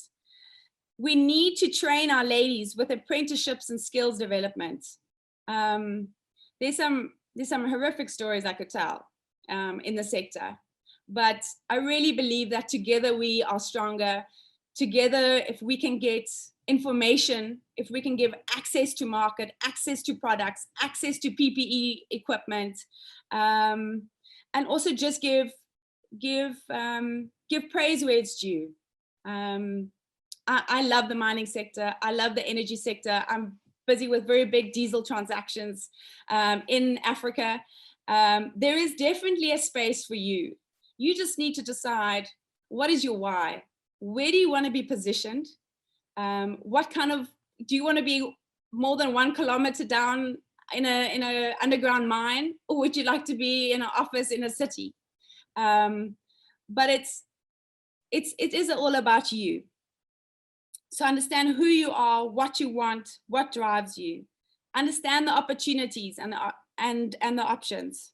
Get a mentor, position yourself for success. Get onto LinkedIn, update your LinkedIn profile, and get involved into conferences like this. Also, the secret is there's an energy conference here in South Africa. I think it's the 7th to the 13th of November next week, which I'm going to. It's about positioning yourself. And I know you have what it takes. I know you're dynamic. I know you perseverance. You've got perseverance and passion. And if you need help, I can always try and point you in the right direction. But mining is for everyone. Thank you very much. I don't know if you have any questions. Wow, thank you so much for that, Adrienne. That was powerful. Sorry. This is exactly what I'm talking about when I say inspiration. She's a ball full of inspiration. She's always inspiring us, to think outside the box. And right now, you've just realigned our thinking when we think about sectors that we want to explore, because it's not always nice and gloomy and glory and all the shininess. I love my heels very much. I'm always on my heels, even when I cook. But now I needed to see, okay, how do I tap into the sector with my high heels on? Now, you didn't only give me, the realignment in thinking, but also I'm sure attendees here are starting to think, okay, how do I want to go deeper? Do I want to go deeper underground, or do I want to go deeper in the boardroom and make those decisions and be part of those decisions? So thank you so much for touching on those very important elements in the sector. And we will definitely be coming back to you. We work together, and I know with this baby as well, you are part of it. I see my partner is already nodding his head, saying we've got her in the bag. She's not going anywhere, just like any other speaker who's here. So we're looking for partners because, like we've been saying, collaboration is key. If we want to grow, we need to collaborate. So thank you so much for that, Adrienne. That was powerful, inspiring, and really, really thought-provoking. We will move over to our next speaker, who is Yvonne Gamble. She is from USA, all the way from USA. She is the founder and the CEO of St. Pete Financial Group.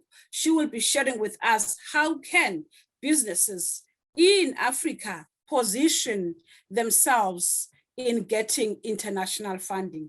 And I'm sure if you've been with us when we started the event, we spoke about the importance of investment. We spoke about the angel, investment or investors community, where we want to see more women, taking roles and adding value. And Yvonne will be sharing with us how women can position themselves and how can they ensure that they are funded, number one, and they understand what is needed for them to be funded. And yeah, I don't want to take too much of your time, Yvonne. I know you've got so much information to share with us. Okay, just admitted someone to the room. Thank you and welcome for joining us. What I'll be doing is I have the rights. I will bring up the presentation and we'll go right into it, because when we're talking about preparing ourselves for the financial rigors, Adrian brought it out very well to us, talking about, you know, just the opportunities that are there, but you have to be prepared to actually take advantage of the opportunities. And one of the things that I was very happy that she did speak about, and that had to do with actually, you know, getting in the room. You have to be in the room. If it is your desire that you want investors to actually invest in you, you have to go where they go. You have to be in those, not only in those rooms participating at those events, but more importantly, you have to be a part of those events. So you do, yes, you will carve out for yourself a few of the organizations that will be in alignment with where you want to go for your business. And so therefore that you can join, that you can be a part of, that you can participate with them. And then they get to know who you are, what you do, and what your capabilities are. So let's jump right in and let's look at the whole enchilada, as they say here in the States, of actually preparing yourself for funding. What we're going to talk about here is we're actually going to cover the why, the who, the what, the how, the when, and then we're going to look at a 10-point blueprint for success. So why are you here? Why is always extremely important in whatever it is that you're doing. What is your why? Because that is something that you have to communicate at all times and in every way. Why is not just simply communicated when someone asks, you know, why you want to do this or why you want to be here. Why is communicated in your branding. Why is communicated in the activities that you do, the places you go, where your name comes up when someone Googles you, or when someone is actually asking some of your counterparts about you. Your why needs to be able to resonate all the way through everything that you do. And that needs to come across where someone else is asked, well, why do you think this person wants to be in business? What is their purpose for being in business?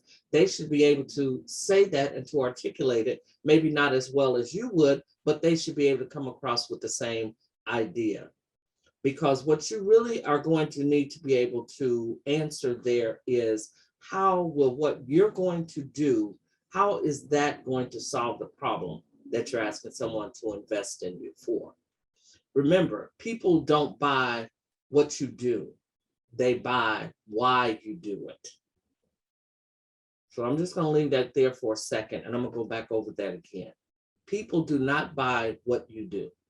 So often we spend more time explaining what it is we do, how we do it, all our credentials, what laid us out to get to where we are, but we fail to tell them why we do it. See, why is your passion? Why is what keeps you going, getting up, going to the mines, if it is your job to actually do the mining? Why is what gets you up asking, will someone invest in me? Going after you said someone has said no, or several people have said no, and you're still going.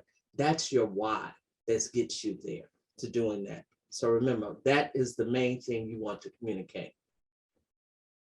Here, Adrian again stole my thunder, where you talked about the skill set that you have, educating yourself. We can't speak enough about this. And right now, there are so many opportunities throughout South Africa, in your colleges, in your organizations, in nonprofit organizations, government organizations, everyone. They're even going down as far as into the school systems and getting the children before they graduate from school and putting together programs with the youth to educate them on what is mining. What do miners do? What does that particular industry look like? So there's no There's no excuse, ladies, none whatsoever for not being able to have the skills that you need, or if you don't have, to sharpen and hone the skills that you need. And those mentors, and we're going to see a little bit later on in the presentation when we're talking about mentors and advisors and your board members, it is extremely important. Collaboration is key. We're going to talk about that all throughout this entire presentation, about collaboration, about partnerships, and joint venturing. Your team.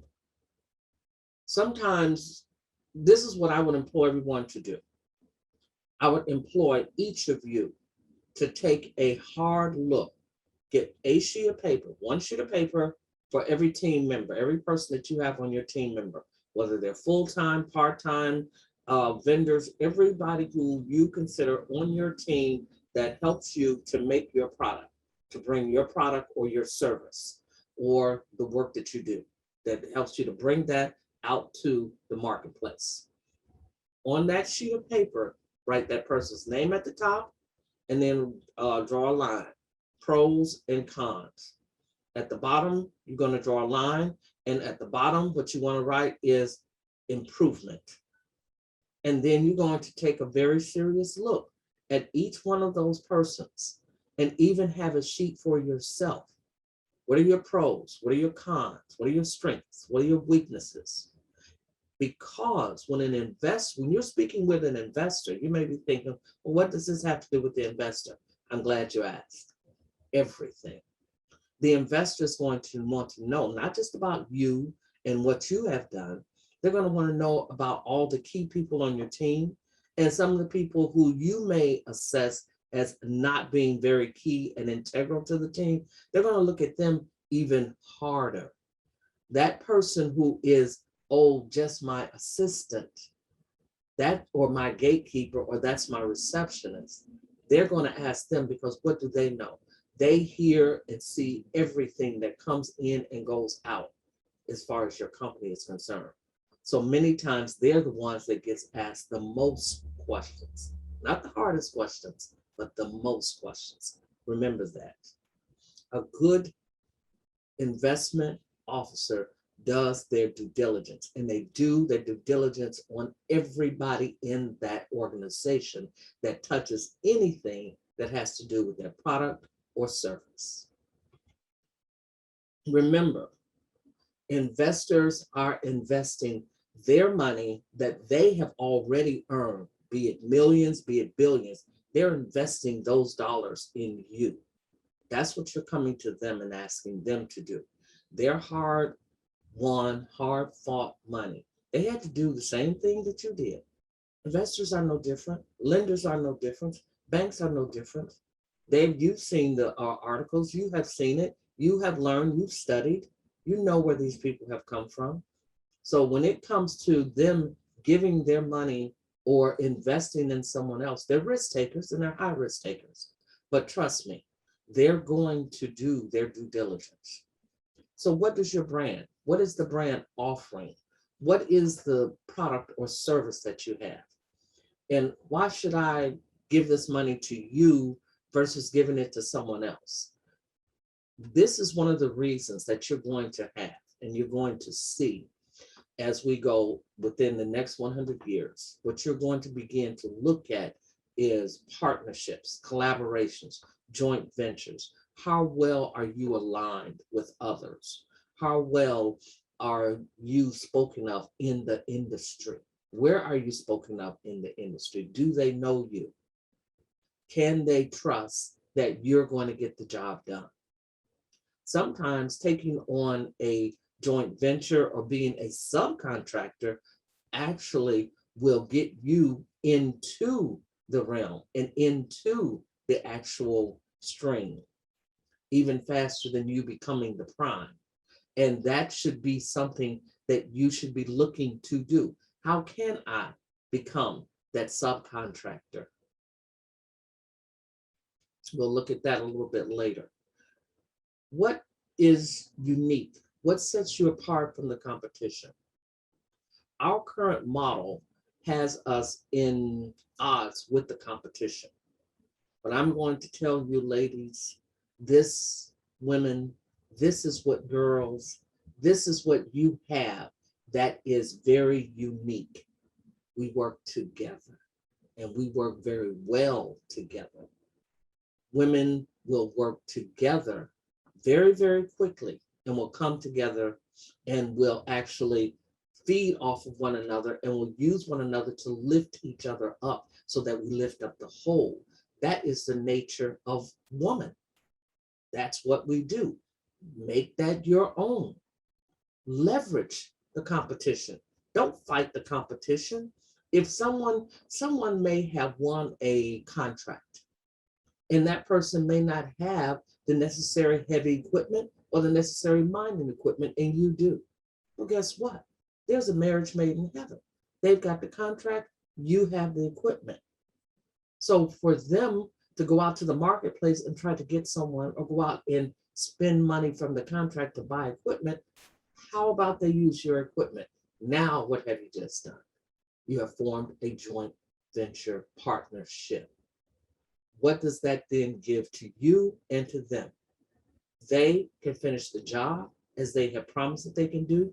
You get the experience on the job and you get paid on that job as well. Why? Simply because you came to the table and you brought the value that you had to that table. So think about that. Take that unique ability that already exists within you. That's within your DNA. Every woman in the sound of my voice and those who will hear this tape later has that same DNA and that same structure to work together. Just remember that. That is your unique selling position. The fact that you already come to the table knowing how to build partnerships, to collaborate, and to do joint venturing. Strategy. This is extremely key because when you are meeting with investors or someone that you are actually looking for funding from, they want to know how will you deliver that product or service. Right now, we see a lot of different channel issues with getting products to the market, slowdown in services, any number of things. And that's just not something that's going to just go away, or that's not something that's totally unique to what's going on right now. That's always in any business. There's going to always be some issue that's going to give you a bottleneck. But the key that you see, those businesses that seem like they just go smooth right through it, no matter what the problems are, they keep moving, they keep providing service. Because why? Because they have strategies and implementations for marketing, for operations, for sales. Here are 3 keys that I want you to write down. If then else, put a period, do while, put a period, and do until, put a period. Those are 3 different modes of operation. If then else says, if this doesn't work, then what else I will do. Do while says what I will be doing while I am waiting, while there is a bottleneck. What am I going to do while? And do until. What types of things am I going to do until the market landscape is the way I want? Those 3 keys will always keep your strategy and your implementation online. Having those plans and being able to articulate and to discuss those plans when you are speaking to an investor will take you much further down that conversation line and into that yes that you're trying to get to as far as funding is concerned. How are you going to make your business stand out in the marketplace? What compels people? You have to have something that is compelling people to come to you. What is that? What do you do? And know this, people don't come to you. Don't ask people to come to you. Do not try to market or to put your public relations together so people come to you because you are a woman, or because you are a woman who has been disadvantaged, or because you're not able to deliver and you have some a story that you tell. It is very near and dear to your heart. Make no mistake about it. I feel for everyone. I feel for every story. I feel for my own stories. But that's not the reason why someone is going to buy my product or my services. People buy from strength. Remember that. People buy from strength. And if they can see the strength that you have, the value that you bring, the commitment that you have, that's what you want to market out there in the marketplace. Yes, you want to be authentic in your messaging, but you don't want to tell the stories as though you're trying to say, feel sorry for me. I didn't have the advantages that the others have. I didn't have the advantages that the men had, or I didn't have the advantages that this person had. They had lots of money and what have you. I didn't have those advantages. And I was, so therefore you should be amenable to me. No, that's not a reason why, because this is what happens. You look at in 2020, when COVID hit everyone, and it hit everybody in the same way. It was a viral infection that spread through the body. That virus did not have any care or concern if that person was at the highest seat in the land or if that person sat at the lowest seat in the land. It affected everybody in the same exact manner. I'm hoping that you're understanding what I'm saying. And if you are not understanding what I just said, how it affects everyone in the same way, irrespective of where they are on the timeline, irrespective of where they are on the financial line, irrespective of where they are in life, things affect you the same way. So when you want to market your business so that it stands out, what it is about your business, what is the value that you bring to the table? Get to those proper platforms. I know we have several of them. We have several meetings that are coming up, several symposiums that you can go to. There are several forums out there. Get on, align yourself with those platforms. Don't just go to just be going somewhere, but have a plan, have a strategy, an implementation on how you are going to get to where you are going to go.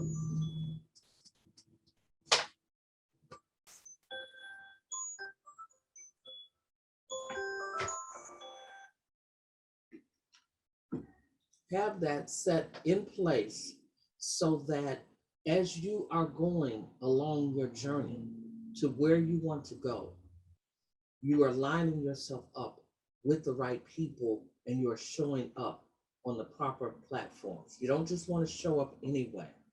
What you want to do is you want to make certain that when I'm out there, every time I put my face out front, that's a part of my public relations. That's me interacting and relating to my public. Where am I showing up?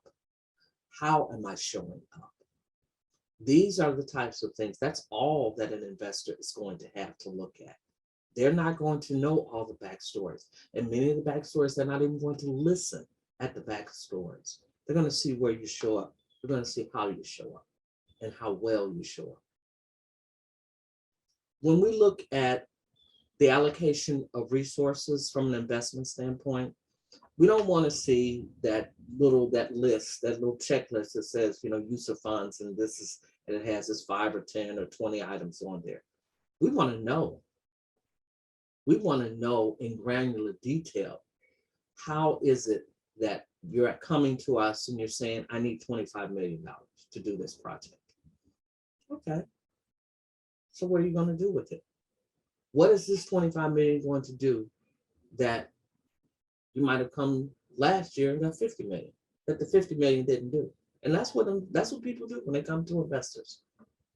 They'll come year after year. And the question is always going to be, well, the last money you got, what did you do with it? That's what it's going to get back to. And you're going to have clear and concise, not just a straight answer. It's not a one answer question. That's asking for details, documentation, information.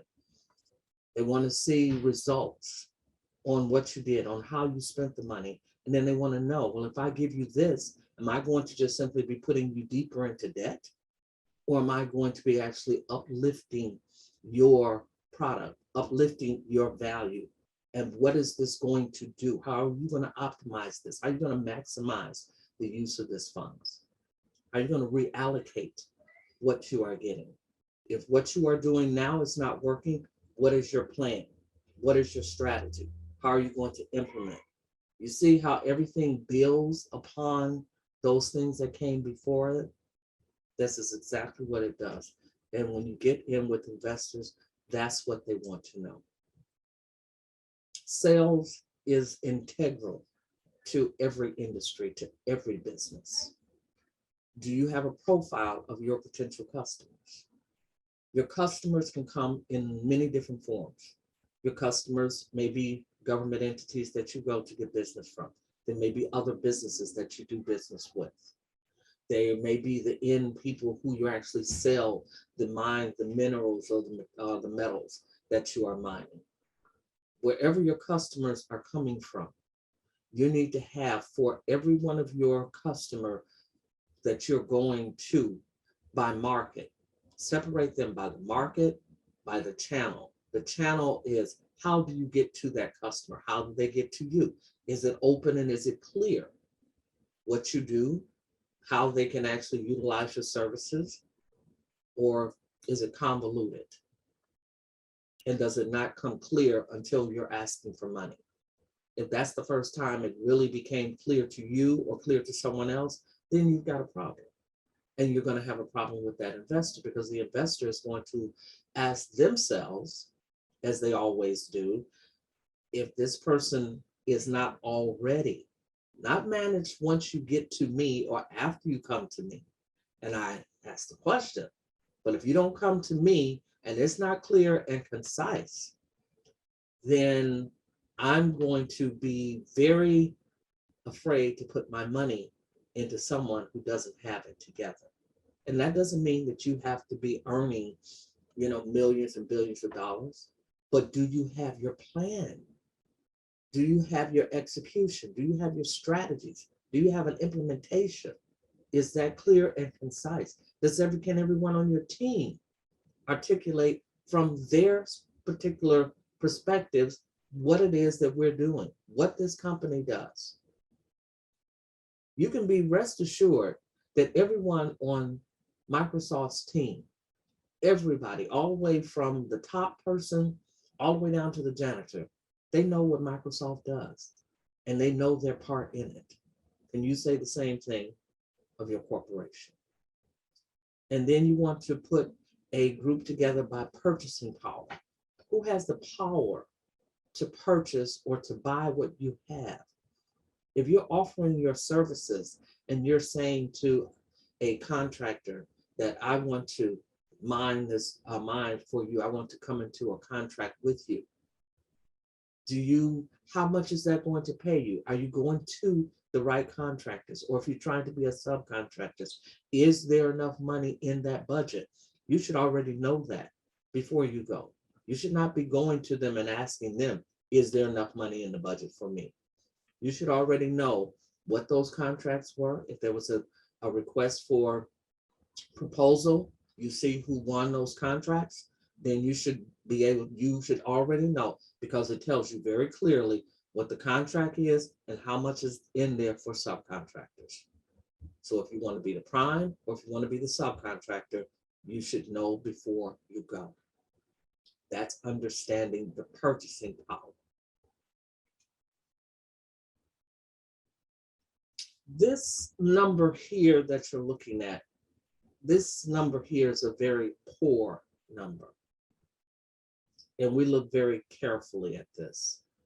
And that is because 63% of a company's, on average, that's worldwide, the supply chain is managed very well. That means what? You can do the math. You're losing 37% of your income. Because why? Because you don't know what's in your inventory. Do you know your team?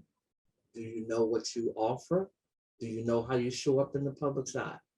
If you don't know, How do you know what's in your channel? How do you know anything? 37% of the time.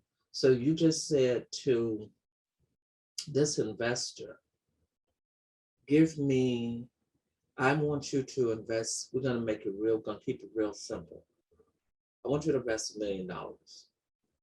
I can account for 630,000 of that, but 370,000, I'm not sure what I'm going to do or where that's gonna go or how that's going to be spent. I'll let you rest with that thought in your mind there. What you will see, we will have for you after the summit, the actual presentation will be sent to you. So Yolanda has that, and you will have the actual presentation, as well as I have a flip book for you, and I'm going to go over that also, just kind of go through it. And so you'll see what you're going to get. That's going to be a treat for you. The resources that I put together for you, so that you can actually come directly to the investors. Okay, this was the 63% where I was talking about on the supply chain, where that number is not, that's not a very good number, simply because of the fact that you're losing 37%. And this is not a number for Africa. This is a worldwide number. So this is how investors actually look at things. They look at things from worldwide first, and then they kind of step it down to the country, and then step it down to a particular location with it to actually determine, the viability of actually investing in an organization.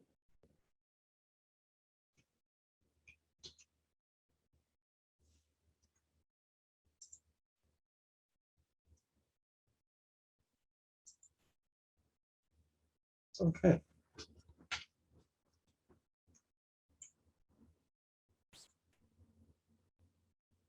Okay, here's where we were in the presentation.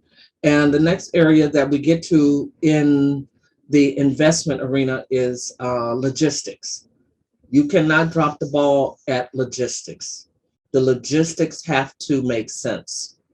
Your plan, this is where you kind of bring it together. You're planning, the implementation, and your monitoring of what's going on, because that's how you keep up with what's happening. If you look at a company and the company has lost money or went out of business due to embezzlement or mismanagement of funds, it's going to always be in the logistics. That's going to always be the area where the balls fell down. So the planning was poor planning. There was the implementation schemes were not in place, and then there was no one was monitoring. One thing I will say, women, and that is this: you cannot be a lone ranger in your business. I know many of us, we will go to another business, and we're very good at that. That is one of our unique things that we do, and work with other businesses. But if you are a business owner, and then you're also the person to do the planning, you're also the person to do the implementation, you're also the person to do the monitoring of the business, things are not going well because things are not getting done. And that's how we begin to drop the balls. And that's how you look to an investor. When you come to the investor and you have all these wonderful things that you, as the owner, the principal, what have you, CEO does, but then no one else or everyone else that's on there, they don't play an integral part. That's going to make a difference in them saying yes or no. So I want you to think about that and think about, how you might bring others into your corporation. This is one of the things that that Adrian spoke about, and I'm sure others have spoken about, and that is who is on your board, who are your mentors, and who are your advisors. Board members, you need to have at least 7 board members. That's the very least of numbers that you need to have as far as a board. I recommend two boards. I recommend an advisory board, and then I recommend a working board.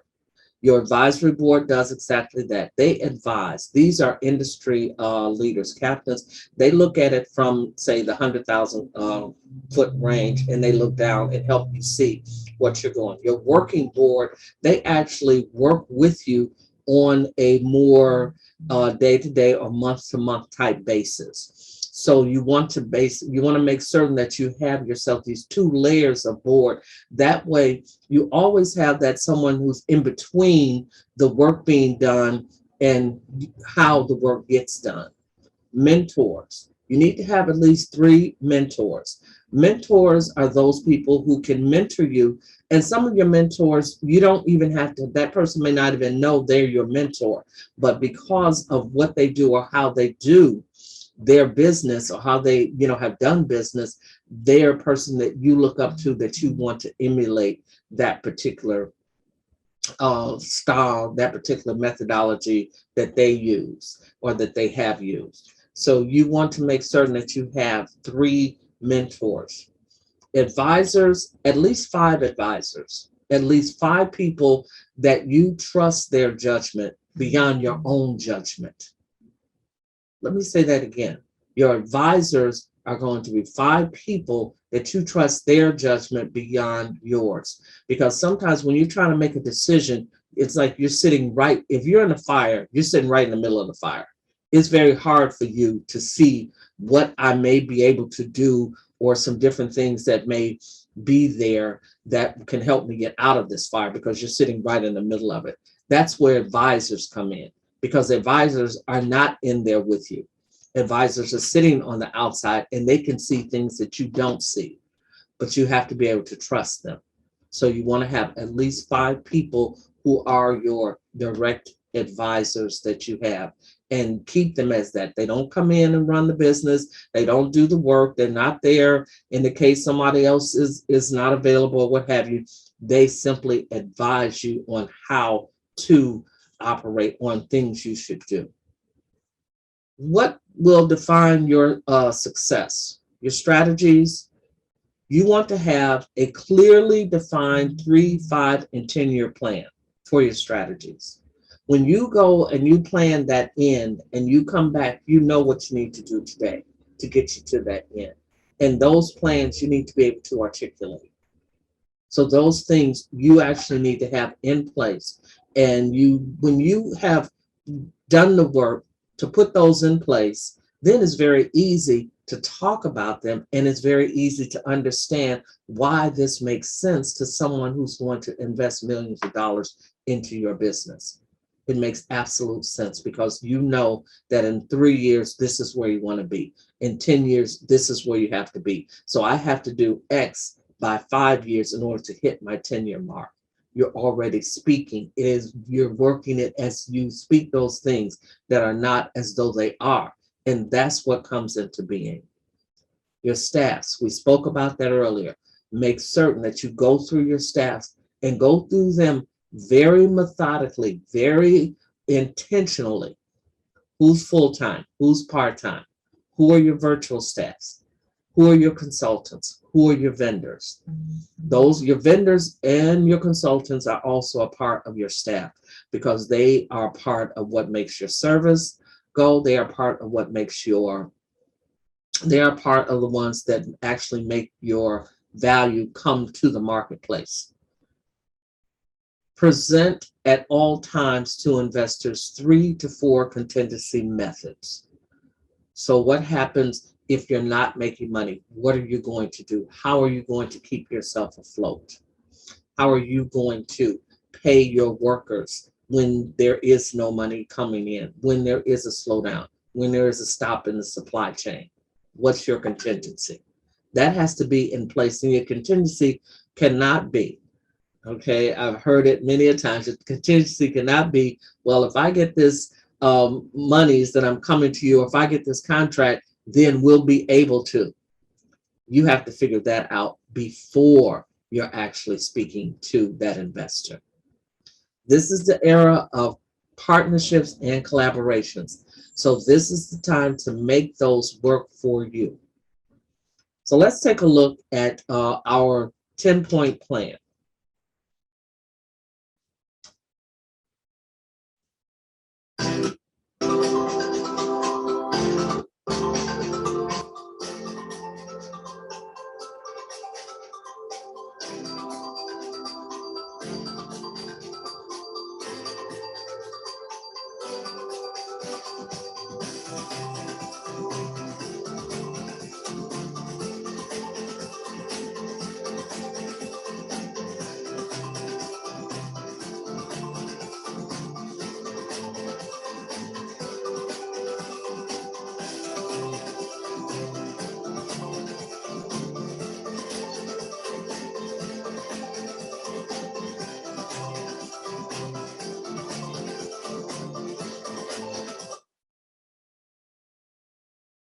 So this is the team that works with you and for you. Myself, I'm the CEO for our global operations. Jerome Curry, many of you know Jerome. He's our CFO over global, and His Excellency Sharif Balde. He's our Chief Diplomatic Officer for the continent of Africa. And so this is the main head-end team. And we are the visionaries. We are the ones that make it happen and keep the flow going. But most certainly, there are many more people behind us. Yolanda is also one of our affiliates for South Africa. So she's one of the direct affiliates. And you will also be working with her if you're working with Sam Pete and utilizing our financial services. I want to thank you all for this opportunity, and this is how you will get in touch with us, as well as I said, Yolanda will share this presentation with you. And I just wanted to pull up and just show you very quickly. I'm gonna stop sharing this, and then I'm just going to pull up this one document here that I can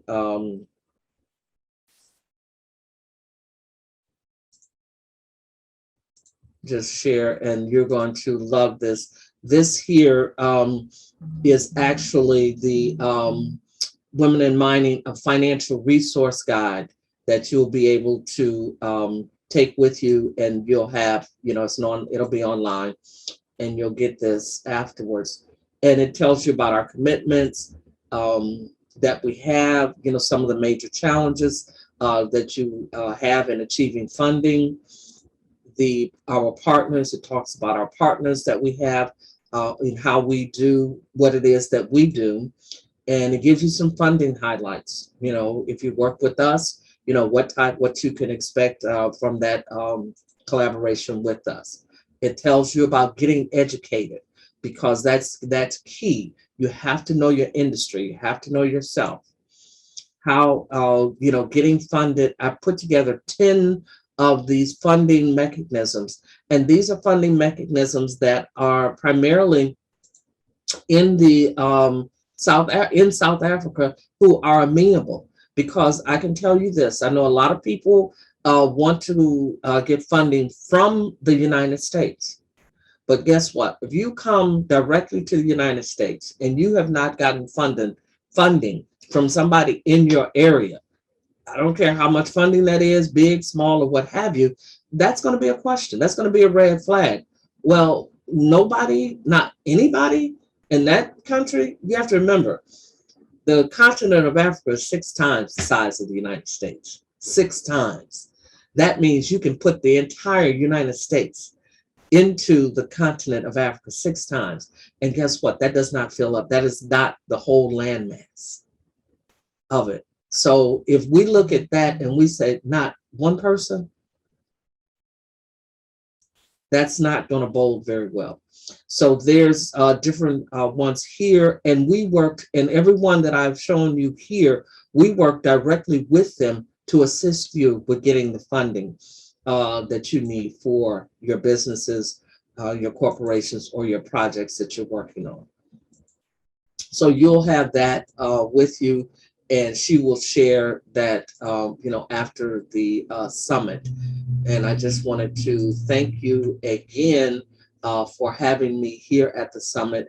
And thank each of you for having me as a guest speaker. Thank you so much, Yolanda. Thank you so much. Some few things I took away from your presentation: strategy, know your why, and do everything from your heart and from the strength so that people can relate to what you are doing and why you are doing what you are doing. That was super powerful. I wish we had more time.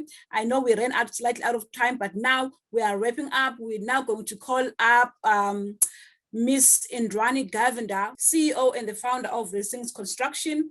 She is another powerful force to reckon with, not only in South Africa, but in Africa. She will try and wrap up and summarize and thank everyone who's here, thank our speakers, thank our sponsors. And like we've said, we are open to collaboration. Collaborate with us so that we can take Africa and the world to the next level. Now, Indrani, take it over and thank our speakers and our sponsors and partners. Thank you. Over to you. Thank you, my leadership in Yolandi. Wow, what a powerful day. And now it's sad it's coming to the end. So the Institute of Africa Small Scale Mining and Divaine Growth Solutions would like to thank all the speakers and the partners and who have made this summit a success. In no order of priority, we would like to thank our speakers who did an amazing job by sharing some great nuggets which we believe our attendees will benefit from. Thank you to the Department of Energy South Africa for continued support in ensuring gender mainstreaming in the sector. Divaine Growth Solutions has worked with you since 2018 until now. Thank you, Tebeso Kajika from the Department of Trade and Industry and Competition. Ragini Sinicus, my powerful leader from the World Women's Conference and Awards, all the way from Mexico, and our Honorable Yvonne Gamble from Senipet Financial Group. The information you shared with us today was so informative, and I'm sure everyone is dying to get their hands on y'all's presentation. Also, a very big thank you to Miss Anne Gaita from the Regal Africa, Miss Leanne Govender from Tronox Mining in South Africa. Always wonderful to be working with you. And I, for one, will say that Leanne has always supported women in mining. And I am one of them who've been working with the Tronox mine. So thank you very much, Leanne. Adrian Wasteman from Top Alliance Group, South Africa. Wow, wow, wow. The powerhouse and the energy. Girl, you go. We need your energy, and women in mining need your energy. Looking forward to a great collaboration with you as well. Now moving on to thanking our partners and our sponsors. Thank you to the ESI Africa and Africa Network Forum for coming through as our media partners and our sponsors. Thank you for Divaine Growth Solutions and Africa Institute of Small Scale Mining. And thank you to Resilience Construction and the World Women Empowerment, AKU Group, the Tronox Mines, Senipet Financial Group, and the Premium Africa Holding. And most importantly, thank you to all our delegates. This would have never been possible without you all. Please stay in connection with the movement. We are looking for organizations that would like to partner with us as we advance the empowerment of women in this mining sector. Thank you, thank you, thank you. God bless everybody. Thank you so much for that, Indrani. That was powerful. I don't want to take too much time. Now I'm going to give over to Farouk just to wrap up and close the session for us. From my side, it's been amazing. It's been mind-blowing. It's been inspiring. I've been getting heated. I've been getting,